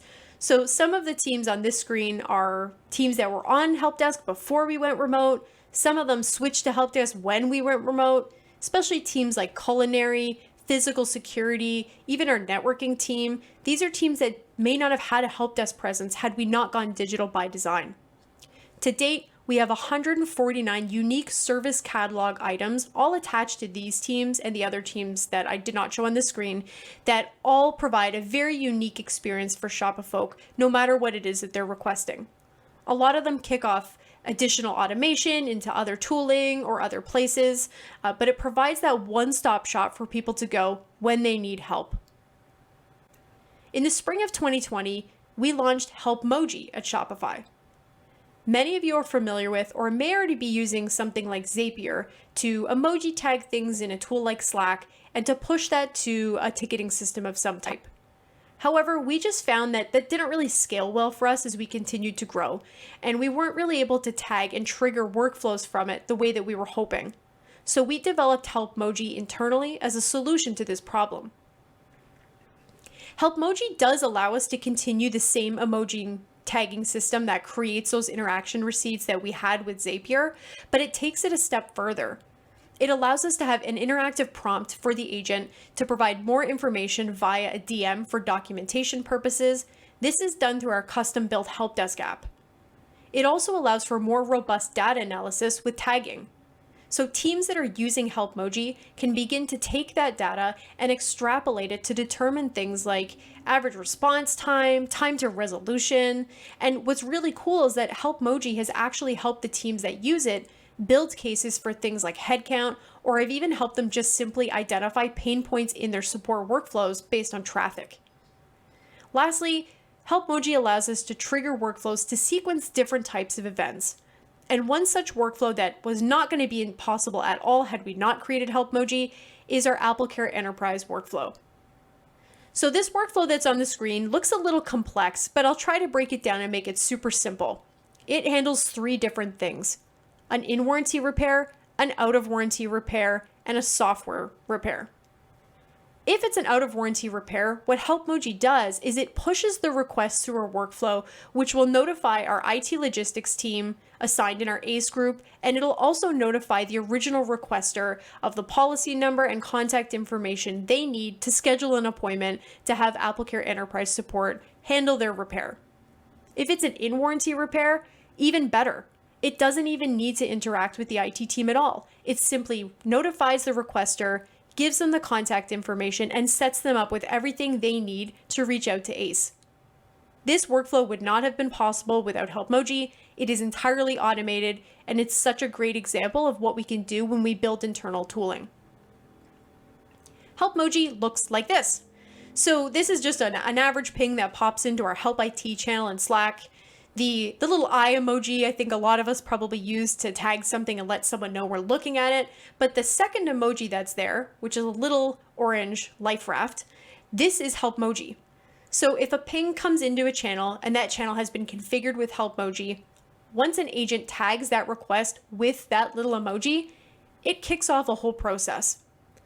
This is what the agent would see, or the specialist would see, after they've done that. So if that request on the screen before, if I was handling that and I tagged it with Helpmoji, I would then receive this DM from our help desk app letting me know to add multiple tags to this interaction. If I choose to go to the quick categorization screen, I can view a number of different options that I can use to classify this request by and kick off some of those associated workflows that I was talking about. If I'd like, I can also click Enhance and add multiple things in case it's something that applies to multiple categories, and I can also just add extra documentation for record-keeping purposes. Later that summer, we rolled out version 2 of Helpmoji, making it entirely self-serve. That meant that teams could now configure Helpmoji on their own, in their own Slack channels, and begin to benefit from some of the features I highlighted. It also began to capture information in threads, something that was incredibly important, especially to my team. So in our Help IT channel, we see roughly 170 to 180 unique pings per day, looking for some type of support. Some of those things that we see, we can absolutely just solve in the moment. It's a very quick fix. Some of those things we can push to a ticket for some more asynchronous work on, but quite often there may be a request that has a thread. something where maybe there's some problem solving going back and forth, a little bit of troubleshooting. And this iteration in Helpmoji v2 allowed us to capture not only the original ping from the user, but all of the associated thread as well. So just to highlight a little bit of some of the numbers we see with both Help Desk and Helpmoji, just so you can get a sense of how impactful these two tools are. So for Help Desk, if we look at Q1 2021 versus 2020, we've already seen a 217% increase in the volume of requests that are coming through our Help Desk instance. Again, these are not just for IT, they're for any team that provides some type of service fulfillment through Help Desk. And in Q2, which is not quite wrapped up yet, but we're already on pace to get probably as close as Q1, potentially even beat it as well. When we start to compare Help Desk and Helpmoji, this is where you really see how impactful a tool like Helpmoji is. So the amounts you see in dark green here are tickets in Help Desk that were created directly in Help Desk. So in Q1, we had 19,000 plus, and in Q, we have just a little over 17,000 plus. Now, the numbers you see in yellow are specifically requests that were created originating by tagging with Helpmoji. So in Q1 alone, we've already surpassed the volume that we were doing directly in Help Desk.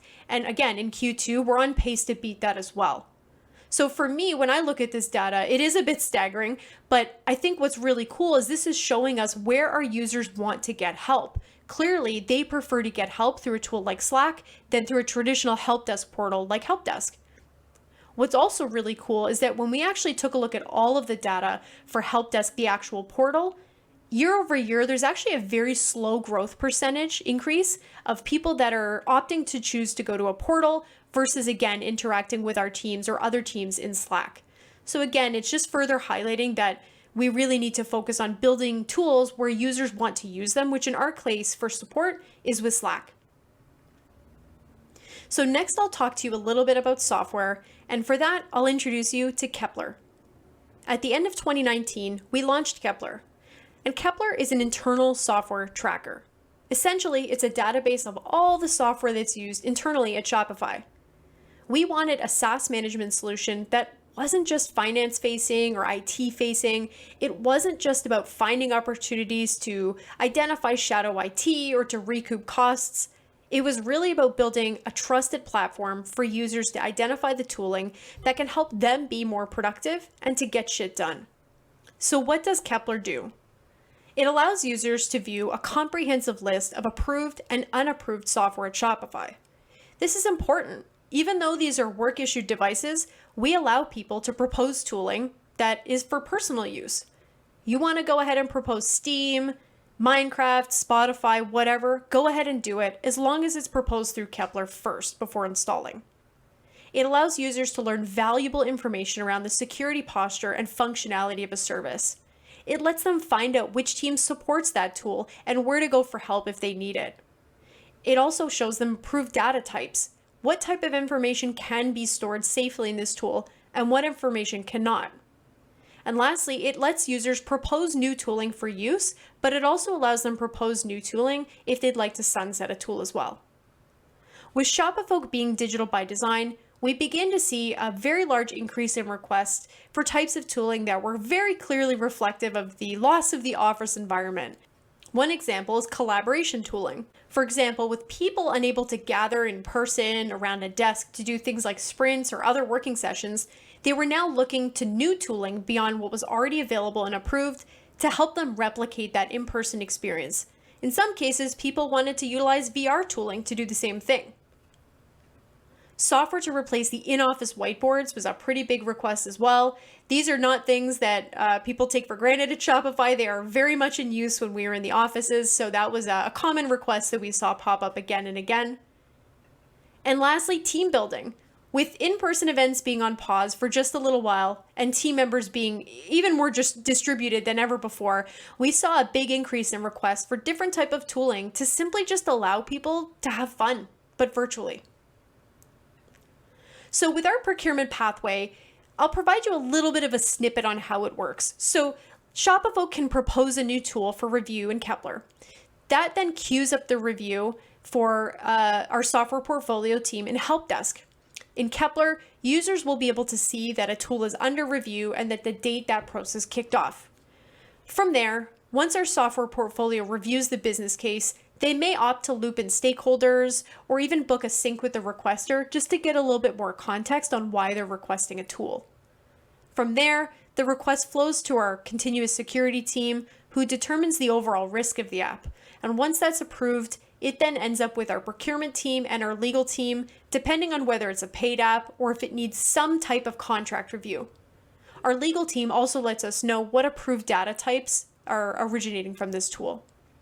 Finally, some of the last steps are the tool will be moved to awaiting implementation stage, which is when we'll determine if we need to configure SSO. And if we do, we loop in the device and identity team. And then finally, when all is said and done and the tool has flowed through this entire journey, Kepler entry is updated, and now users can view the updated information of the tool, and it is no longer in proposed status or it's rejected. Kepler looks like this. So in this screenshot, you can see the services page for 1Password Teams. On the left, just some basic kind of at a glance type information, pointing the user where to go if they need help, letting them know what categories it belongs to. And on the right, you can see some of those approved data types so users understand what data is safe to store in this tool and what data should they avoid doing that with. On this next screenshot, you can see key metrics. This screenshot allows us to see what users are using 1Password Teams on what devices and through what method of authentication. It also shows us fluctuations for each of those categories. So what this is really useful for is for us to identify if a tool has like a large drop off of users all of a sudden, maybe that's a prime candidate for sunsetting. But on the flip side of that, if a tool all of a sudden has a huge spike in users, like some of those categories I mentioned earlier, collaboration, whiteboarding, team building, we might actually want to explore an enterprise contract for that tool. Teams can view specific information about how their team is using tooling in Kepler as well. So in this screenshot for my team, we can see the amount of services that we own as a team, the amount of services that we support as a team, and the overall quality score for those associated entries in Kepler. Looks like we've got a little bit of work to do to bring that number up a little bit higher. Further down on that page, teams can actually view the amount of people on their team using particular types of tooling. This is useful for both leads of the team or members of a team to identify what the default standardized tooling is for their team itself, but it's also useful for some of my teams like our identity and access management, program manager, as well as our software portfolio team to be able to identify opportunities for automation. Some quick stats about Kepler.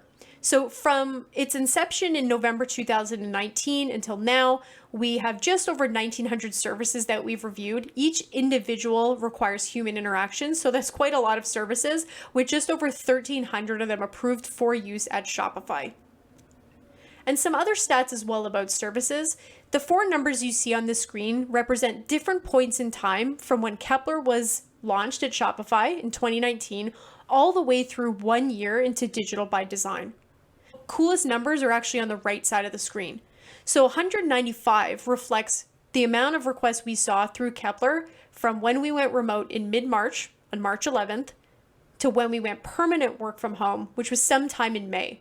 So in just under 2 months, we saw a very large spike of requests for people that are looking for these new types of tools to help them adapt to this new way of working. And then finally, in 1 year into Digital by Design, we've seen to date just over about 800 unique requests pertaining to different types of tooling. If any of you have seen any of my past presentations, you might remember me speaking about an internally built tool called Get Shit Fixed, or GSF for short. You might even have one of the stickers I've given out on your laptop, and if you do, you get bonus points. Well, GSF has grown up, and it's time to get a new name, and that name is Shopify Devices. It acts as a one-stop shop for the IT team. It allows us to process almost anything we need to do with our device fleet. So when we went remote, we ran into a couple of different problems that were really exacerbated by not having an office to return to. And to add to that, Shopify introduced a program allowing employees to travel to other cities or other countries called Destination 90. This also proposed some logistical challenges with our devices as well. Some of the issues we faced when we went remote were that we now needed to automate reach out for non-compliant devices. When we were in an office, it was super easy to just shoot someone a ping and have them pop 2 floors up or wherever to the IT pod to remediate whatever was wrong with their device to cause it to not check into MDM. When we're entirely remote, it's not as easy to get a hold of people as you think, and you're not in person anymore, so it does make it much harder. Device collections are now 100% done remotely. So that means that we can't rely on people dropping their laptops off in our IT pod. What do you do when there is no pod? Test device distribution and monitoring was a tricky one. There was no more device wall. There was no more device cart. So to get test devices into the hands of those that need them, we needed to come up with a plan to be able to distribute them, but then also to redistribute them as needed. And lastly, we needed to build a comprehensive view across platforms. We have a couple of different types of devices in use at Shopify, and being able to view them all in one place simply would have just made life a lot easier. So that's what we did. We built Shopify devices, and this is a quick screenshot of what a profile looks like in that tool. So with my profile here, you can see that I have the option to add a device if something's missing, and it shows me all of the devices that are currently associated with my user. You can see the Mac I use as my daily driver. You can see the 3 testing devices that I have as well. And you can also view a little bit more information, which I'll show you in just a sec. When a user clicks the action button, they're presented with a couple of options, and admins are presented with options as well. So as a user, I have the ability to request a return box. So if one of these test devices is just no longer being used by me and I just don't want it collecting dust at my house, I can initiate a return box being sent to me automatically. I can package it up and send it back to our vendor. Doesn't need any human interaction at all. I can remove the device from my profile if I'm just simply no longer using it. I've sent it back and for whatever reason it's still there. I can go ahead and remove that, or I can set the device type. So if one of these devices is actually not a testing device, it's my primary device, I can go and I can make that change all on my own without any IT interaction. If I'm an admin, I have the ability to lock a device. I have the ability to report it as missing, which will kick it off in our lost and stolen pre-stage in Jamf. Or lastly, I can just view it in whatever MDM it's associated with. But what this does is it gives us this centralized view for all of the devices associated with a person. If I click through in a serial number, it allows me to view an in-depth health check and history of what's happened with that device. So I can see if it's checked in within 14 days, if it's managed in MDM, if it's got file vault or other encryption enabled, if it's on a compliant operating system, and I can actually view what the repair history for the device has been and for the audit history of the device has been. A lot of really cool things happening here. So there's no doubt in my mind that in the past year, this has been one of the most intense learning experiences my team will ever go through. Through some of the changes in our support, software, and hardware spaces that I highlighted today, we came away with some very valuable lessons that will apply to anything that we ship going forward, and I want to highlight those for you now. First, I feel like I'd be doing a huge disservice to you all if I didn't include this meme somewhere in a presentation about adapting to the events of the last year, but learning to pivot or learning to thrive on change has been key for us. For every single thing I've showed you today, there are likely 2 or 3 things, maybe even more, that we've opted not to ship because they just simply didn't make sense anymore. Whether that's in a digital by design world, pandemic or not, we had to really learn to identify where to focus our efforts to be able to build things that would maximize our experience. Next is that you need to design your digital spaces as if they were physical. By this, I mean be intentional about the way you design and implement software experiences internally. For many, the loss of that office environment has been incredibly difficult, and so the more care you can put into crafting the experience people have with tooling, the better. For my team, this is a very big part of anything we ship. You can see with a lot of the stuff I highlighted today that a lot of the focus is on that end user experience. In short, you need to meet your users at the places they want to be. And lastly, trust your users to build things along with you. So I know you might be wondering, Meg, why does your team keep building things that require users to help maintain them as sources of truth? And honestly, in short, it's because we trust our users.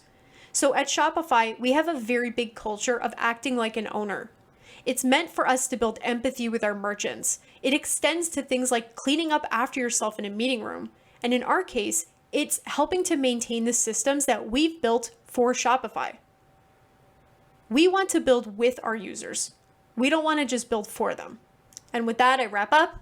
Thank you for listening to my presentation. Happy to take any questions here now or also in Slack as well.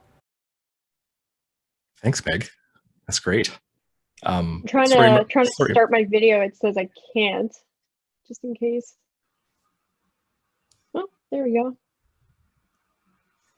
There we are. Okay, that was really cool. It has, excuse me, a lot of very interesting stuff that I'm sure people would love to get their hands on, some of the software, etc. But I guess from the Slack channel, a lot of the stuff you're using is internal. Is that correct? It is, yeah. I think for us, we find a lot of times that we have a lot of trouble finding third-party vendors that offer something that covers all of the bases of what we're looking to do. Don't get me wrong, there are a lot of times we do go with bought solutions versus building, and that's always a question that comes up, is build versus buy. With these three particular examples, we just couldn't find anything that quite met exactly what we were looking for, or we needed to supplement it a little bit more with something home built. So with Help Desk, for example, yes, we're building on top of Fresh Service, but for Helpmoji and the Help Desk app, we needed to create those custom from scratch because we couldn't find anything out there to give us that ability. So sometimes it's a bit of a mix and match. As it always seems to be these days. Be great if we had one piece of software that would do everything. Yeah.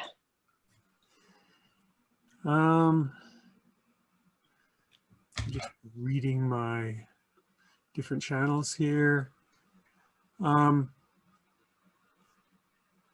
Eng has asked a question. Will any of the custom solutions be commercialized or open sourced? Great question. So this comes up a lot, I feel like, whenever I've presented something that's kind of one of these internally built solutions. Maybe it's possible. We do need to take that kind of back to the team and ensure that, like, before we look at anything like that, like our code is like super tight before we kind of open it up to other people. Of course, obviously that's the benefit of it being open source, is people can help. But I will take it back and let everyone know that there was quite a bit of interest in these things. So no promises, but feel free to shoot me some DMs and I'll see what I can do. But no promises, of course. So. Okay.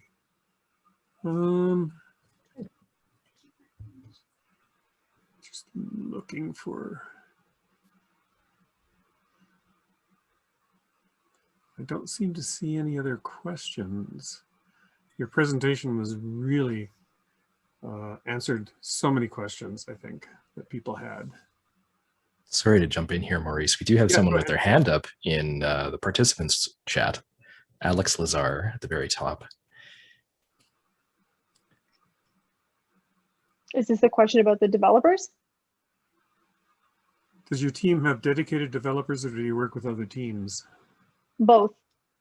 So we have a lot of people on my team that have kind of developed themselves into being able to contribute to the code base and helping kind of bring these tools up from the ground all the way to what they are today. But we also have an adjacent team that has some developers on it that work on these tools full time. Okay. Alex Lazar has a question. Go ahead, Alex.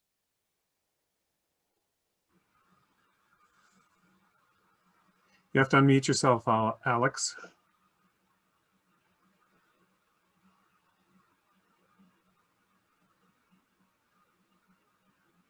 Are you there, Alex? Okay. I'm not seeing anything.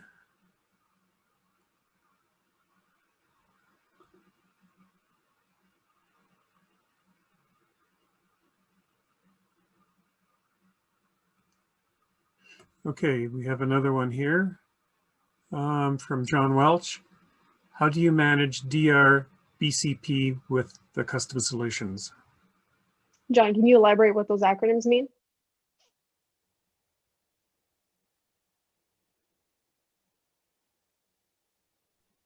Let me just find John. We'll unmute him. John. Oh, never mind. There we go. Disaster recovery, business continuity planning. Good question. I don't know if I can really kind of get into the full swing of that right now. I mean, I might need to think on it a little bit and just kind of confer back with some of the teams that built out these tools directly and just see kind of what they've got going. I'll throw it in the chat. I'll just circle back with them in a sec and then I'll throw it in there. Okay.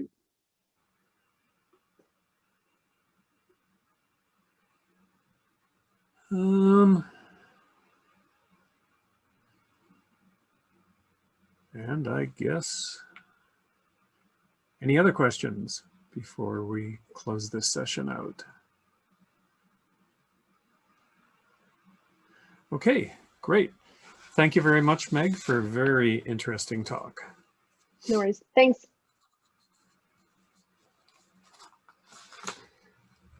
Our next speaker is Molly Rigual. Molly is a professional service engineer at Jamf. Her expertise ranges from leading technical training courses through the delivering professional service engagements. She has a passion for helping others learn technology that will make their jobs easier. Oh boy, could I ever use your help some days. While she's not teaching or training, you may find her running on the local trails and replenishing with a local craft beer. More importantly, Molly's favorite Apple product is the Apple Watch, a device she can't live without and won't get out of bed without, since without it, her steps will not be tracked. Molly's talk is entitled Fast 5, the Do's and Don'ts of Device Deployment. Thank you for the introduction. All right, let's get my screen. It says it's disable participant screen sharing. Oops. Okay, just give us a second here. Beautiful, thank you so much. All right. Hello, everyone, and welcome to the Fast 5, the do's and don'ts of device deployment. As you heard from that awesome introduction, I'm Molly. I am a professional services engineer at Jamf. So just a little bit about me is I've been at Jamf for over 5 years, which is where most of my Apple and Jamf knowledge comes from. Prior to then, I knew Apple was my destiny ever since I laid eyes on my first MacBook Pro, which that device carried me all the way through college. And at that point, I was determined never to work on a PC again. So that's where it brought me to work at Jamf, where I do a lot of different customer engagements, including onboarding, pro services engagements, and I teach some of the certification courses there. And then outside of work, I do like going for runs, but I also really enjoy spending a lot of time with my husky, Kevin. We spend a lot of time outdoors together and going on adventures, except he's a little mad at me at the moment because I wouldn't let him in the office to join today. But that's enough about me. Let's talk about why you are here today. In this session, we'll be going through the 5 things you should and should not be doing in regards to device deployment.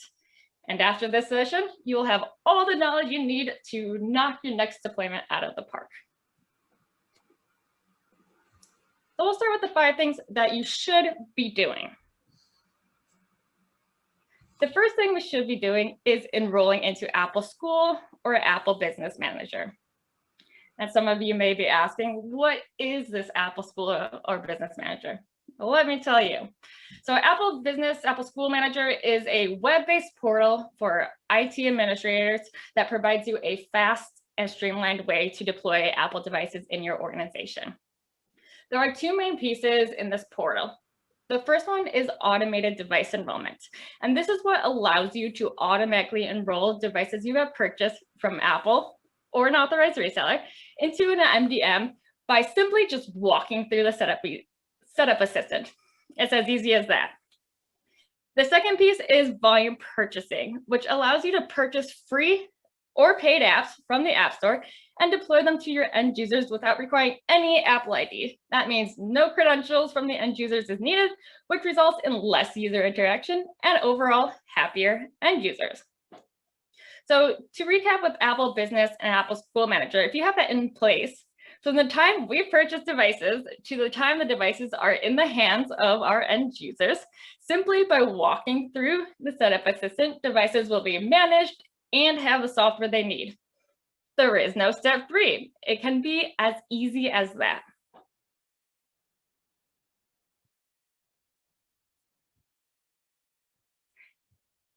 Our second do is generate a software list.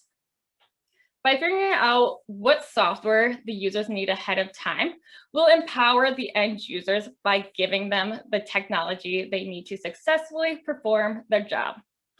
While you are generating your software list, there are some additional things that you will want to consider aside just from the what software do my end users need.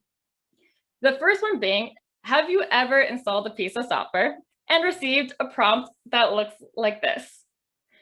And then with that prompt, it has you go into your system preferences, open security and privacy, and then you have to allow that extension. Well, those are system extensions, and they require the users to allow them in order for the software to run. So one thing as admins that we do not want is, one, the chance our users do not allow these extensions to run, because if they don't, then our software will not work, which is a huge bummer. And then number 2, we do not want additional prompts for our end users. We want to make things as simple as possible to be able to deploy software to them, give them what they need without requiring any interaction from them. So a solution we can put in place is to create a configuration profile that will automatically approve those extensions. So that way our software can be installed, the extensions can be approved, and no additional interaction from the end user is needed for the software to work. Similarly, but slightly different, you may have seen a prompt like this when installing a piece of software. Those are related to Apple's expanded security framework, the transparency, consent, and control, where users must grant the app the access it needs in order for it to function properly. So in the same fashion of extensions, if users do not approve the prompts, the software may not work as desired. So what we can do is make life easier for our end users and deploy a privacy preferences policy control profile to automatically allow or deny apps the access they need. One super great tool for building these profiles is the PPPC utility. With the PPPC utility, it allows you to easily build these PPPC profiles. And it's as simple as dragging the app into the tool, choosing the app or service the app needs access to, and then building profile to be able to deploy that to the end users.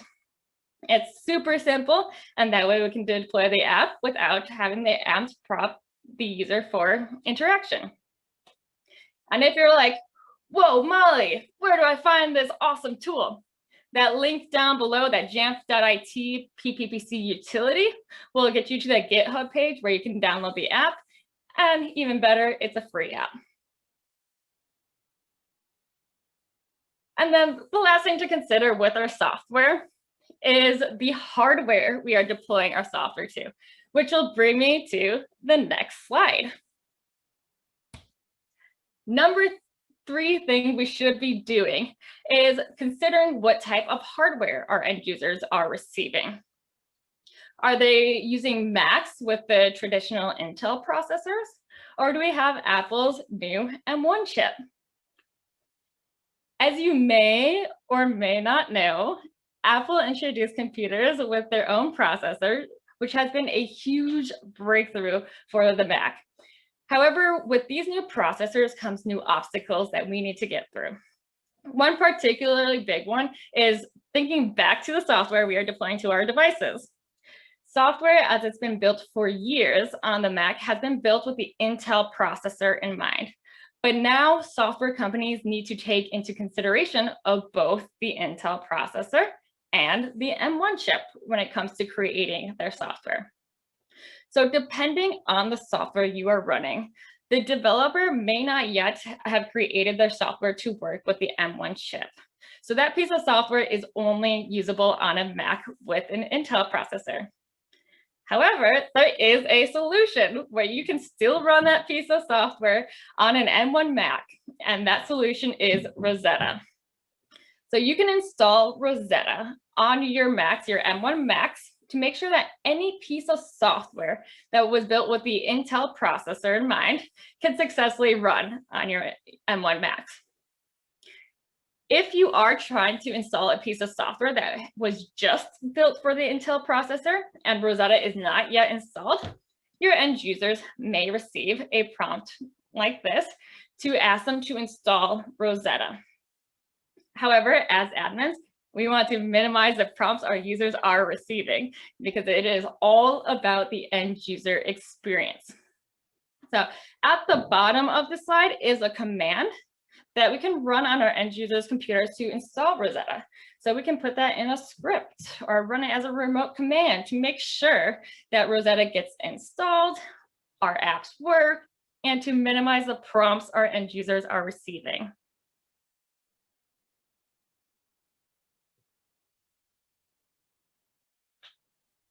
Our number 4 do is have a deployment strategy. It's really important to have a game plan of how the devices are getting into the hands of the end users. So things to consider is, are you going to do a hands-on or a hands-off approach? Are you touching and setting up the devices before giving them out to the end users? If so, we need to come up with a plan of how we are setting up the devices, how many devices we are setting up, how long it takes to set up the devices, so we can create an appropriate timeline to make sure that we can get the devices into the hands of the end users when they need them. Alternatively, are you looking to give the devices to your users still in the box? If so, we need to make sure we have a workflow built out to get the devices managed, configured, and ready to go. So all they have to do is open the box. No step 3, just power on and walk through that setup assistant. So no matter which route you are taking, just be sure to have a plan to make sure that we have the smoothest rollout.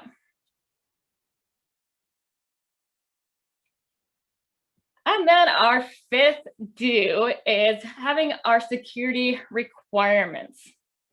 Security is something that should be on everyone's mind. We want to make sure to secure those devices the minute they are in the hands of your end users to protect any personal or confidential data. Some ways to secure your devices include, but are not limited to, encrypting your devices with File Vault, sending passcode requirements to make sure that users' devices are protected with a strong password. Make sure to set screensaver and password settings. So when users walk away from their device, one, if they don't remember to lock it, that it can go to create a screensaver, and then make sure to require a password when you unlock the device so that unwanted users cannot take advantage of the device when the users are aware. Security will be key. That will wrap up the 5 things we absolutely should be doing when it comes to device deployment. Oh wait, there's one more thing. No way. Bonus slide. So we have one more do. So I named it 5.2. Redeployment. Maybe these are not brand new devices and you're working on redeploying your devices. It's really important to come up with strategies to redeploy your existing devices. So on the iOS side, it's super easy. You select a button to erase all contents and settings, and then that will erase the device and bring it back to the setup assistant. However, on the macOS side, there is no easy button to erase and then install the operating system like there is on the iOS side. Or is there? Since imaging is no more, we need to have a workflow that will cleanly wipe those devices, reinstall the OS, and get them enrolled, managed with all their software on them. One super great workflow we can do to achieve this goal is to use the Start OS Install command line tool that can be found directly inside the Mac OS installer. This workflow will involve having the Mac OS installer on the computer or computers we want to redeploy. And then from there, we can use this tool to build a command to erase and then reinstall the operating system on the Mac. So it kind of works just like how an iOS device would. A full erase, reinstall with one fell swoop. So let's take a look at that tool. As I have mentioned, it can be found in the installer application, and it will be underneath contents and resources. We have that Start OS install tool. If we put the path to that tool in terminal with the usage flag, we can see in which ways we can use that tool. So flags, erase install, that's what does the magic. That's what fully erase and reinstalls the operating system. Agree to license does exactly what it says. It agrees to the license, but that way our users are not getting prompted to agree to the license. It will automatically agree to it. Force quit apps. Make sure that there are not any apps that stall the reinstall of the OS. So it will force quit any running apps. And then new volume name is optional, but if you want to name the Macintosh HD. So then if we put that all together in the command, it will look something like this. So from here, we can put it in a tool such as self-service. We can put it in a script, run it as a remote command, or even just run it locally in terminal to kick off the full wipe and reinstall.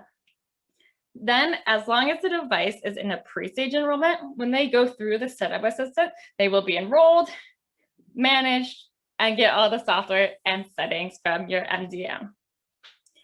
And if you want to learn more about this workflow, there is a link that jamf.it/erase install that will bring you to a blog post written by the great Bill Smith, and it walks through the entire process. So I encourage you to check that out.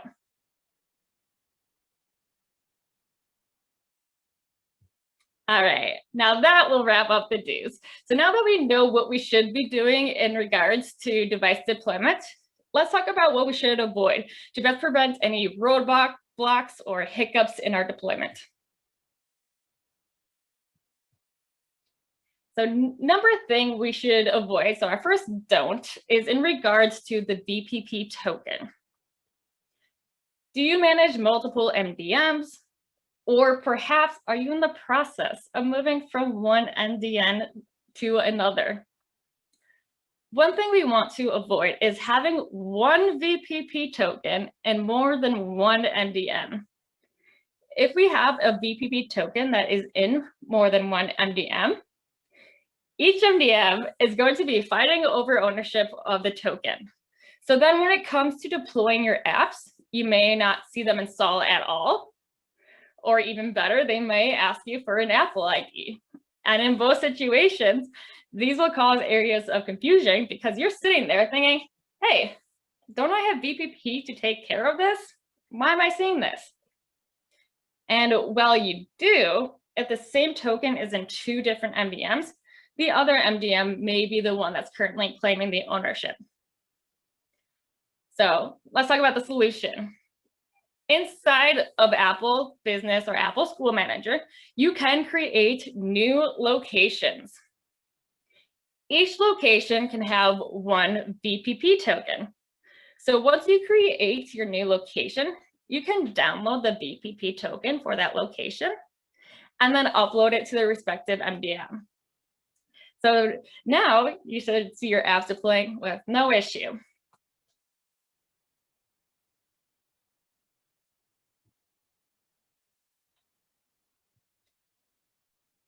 Our second don't is do not rush. Deadlines can be a scary thing, and with that, they tend to cause us to rush to get devices out the door. It is really important with any deployment to plan ahead and not to rush. We do not want to miss any pieces of the puzzle or have an, I need to get software out the door, I will deal with that later mindset, because this will just create a poor end user experience and overall more work for you to do in the long run. So take your time and get it right the first time.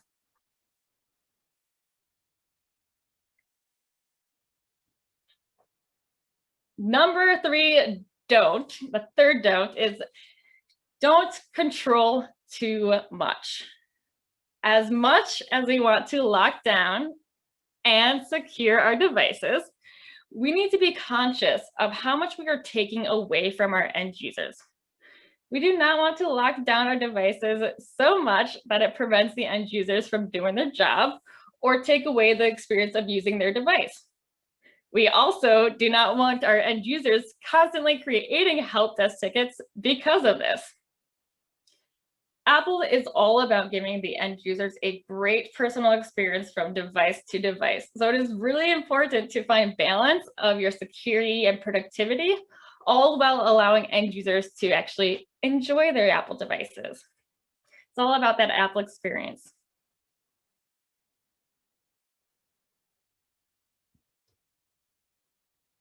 Number 4 thing that we should not be doing, do not assume users know the tech.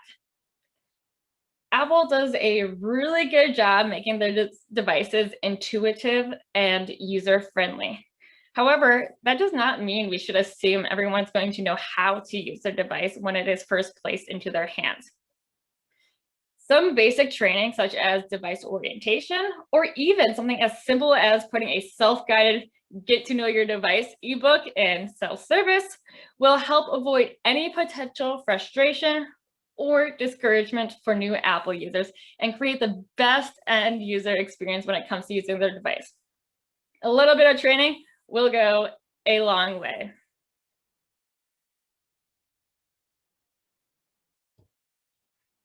And our 5th don't, do not skip testing. I can't stress this enough. Always, always, always test your deployments from start to finish. Make sure that your devices properly get enrolled, your software gets installed, there's no funky prompts or anything missing on the device. As much as you want to get devices out the door, always test first. This will make sure your end users have the best experience when they get their device.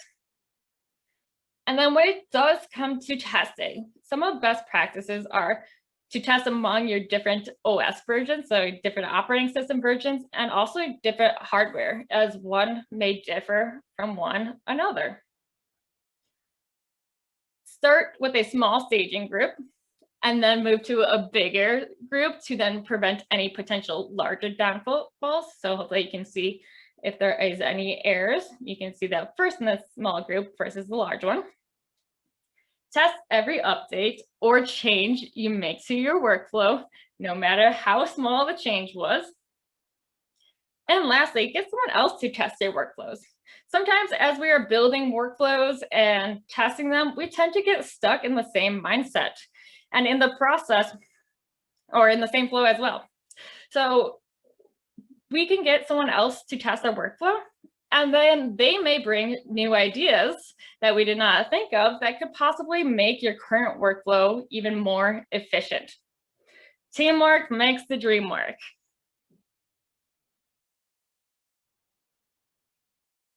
All right, that wraps up the do's and don'ts. So in conclusion, do sign up for Apple Business and School Manager. Make sure you can utilize that automated device enrollment and volume purchasing. Do generate a software list so that users have the software they need to perform their job. Do take hardware into consideration. Are you having Intel processors and one chip, mix of both? Do come up with a deployment strategy. Are we going with a hands-on, hands-off approach? Make a plan. Do secure your devices. And also have a free deployment strategy. That way, if not all your devices are coming from out of the box, you can work with your existing devices. And then our don'ts. Do not have one BPP token in many MDMs.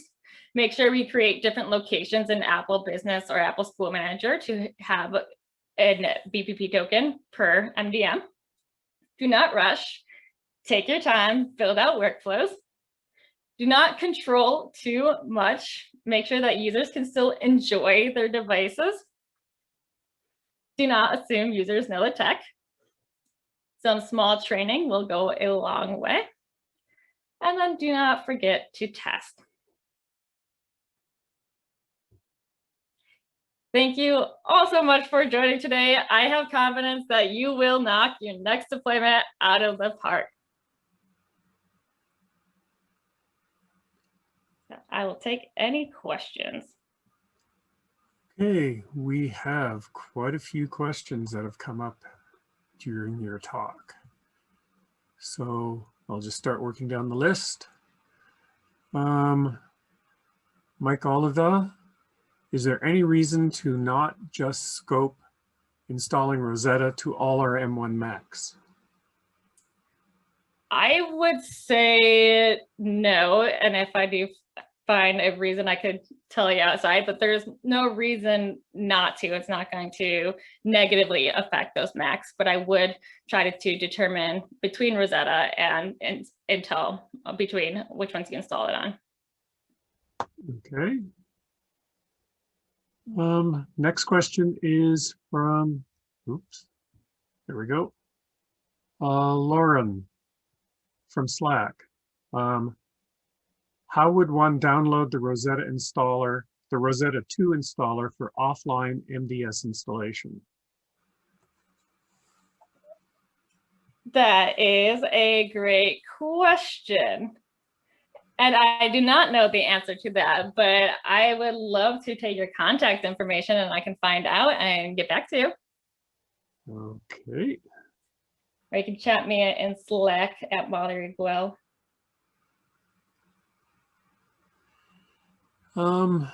Mike Oliva, with M1 Max, oh, where to go?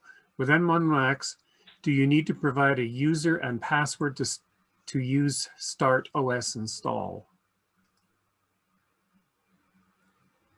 That is also a great question. I don't believe so, but I also don't confidently have a yes or no, and I would also love to get back to you. Okay.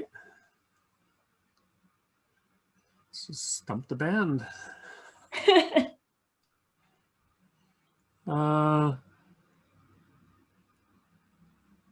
Sean Doria, for zero-touch Mac deployment, are updates on how to prevent a user from skipping Wi-Fi during setup.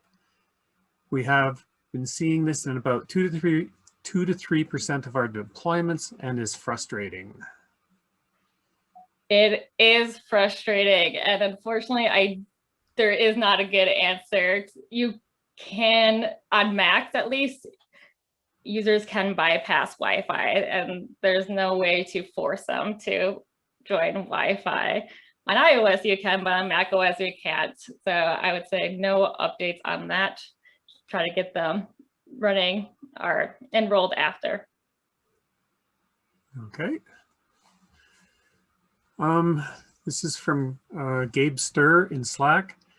Can the Rosetta 2 package be added to the Start OS install package switch, unlike, say, security updates, which fail spectacularly?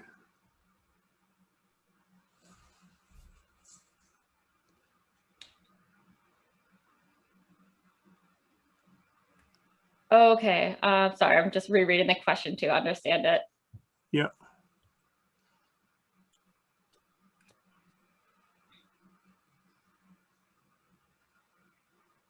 You know, I'm also going to take that. I don't believe so, but I can find out more.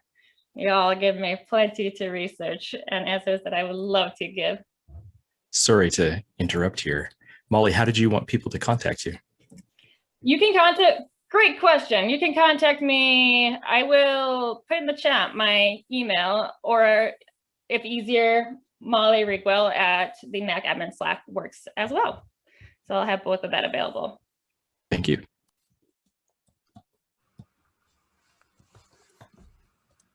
Okay. Yeah, so if I didn't answer your question, feel free to contact me and give me your contact information because I would be so happy to find out the answers. Always can be learning. Okay, and Gage Beauchemin, the blog post you mentioned discusses how to feed the password for the reinstall OS process. Okay. Cool. So that will answer that previous question. So thank you, Gage. So yes, that blog post, jamf.it / and I want to say it's start OS or / erase install. jamf.it / erase install. And I'll put that in the chat as well. Okay. And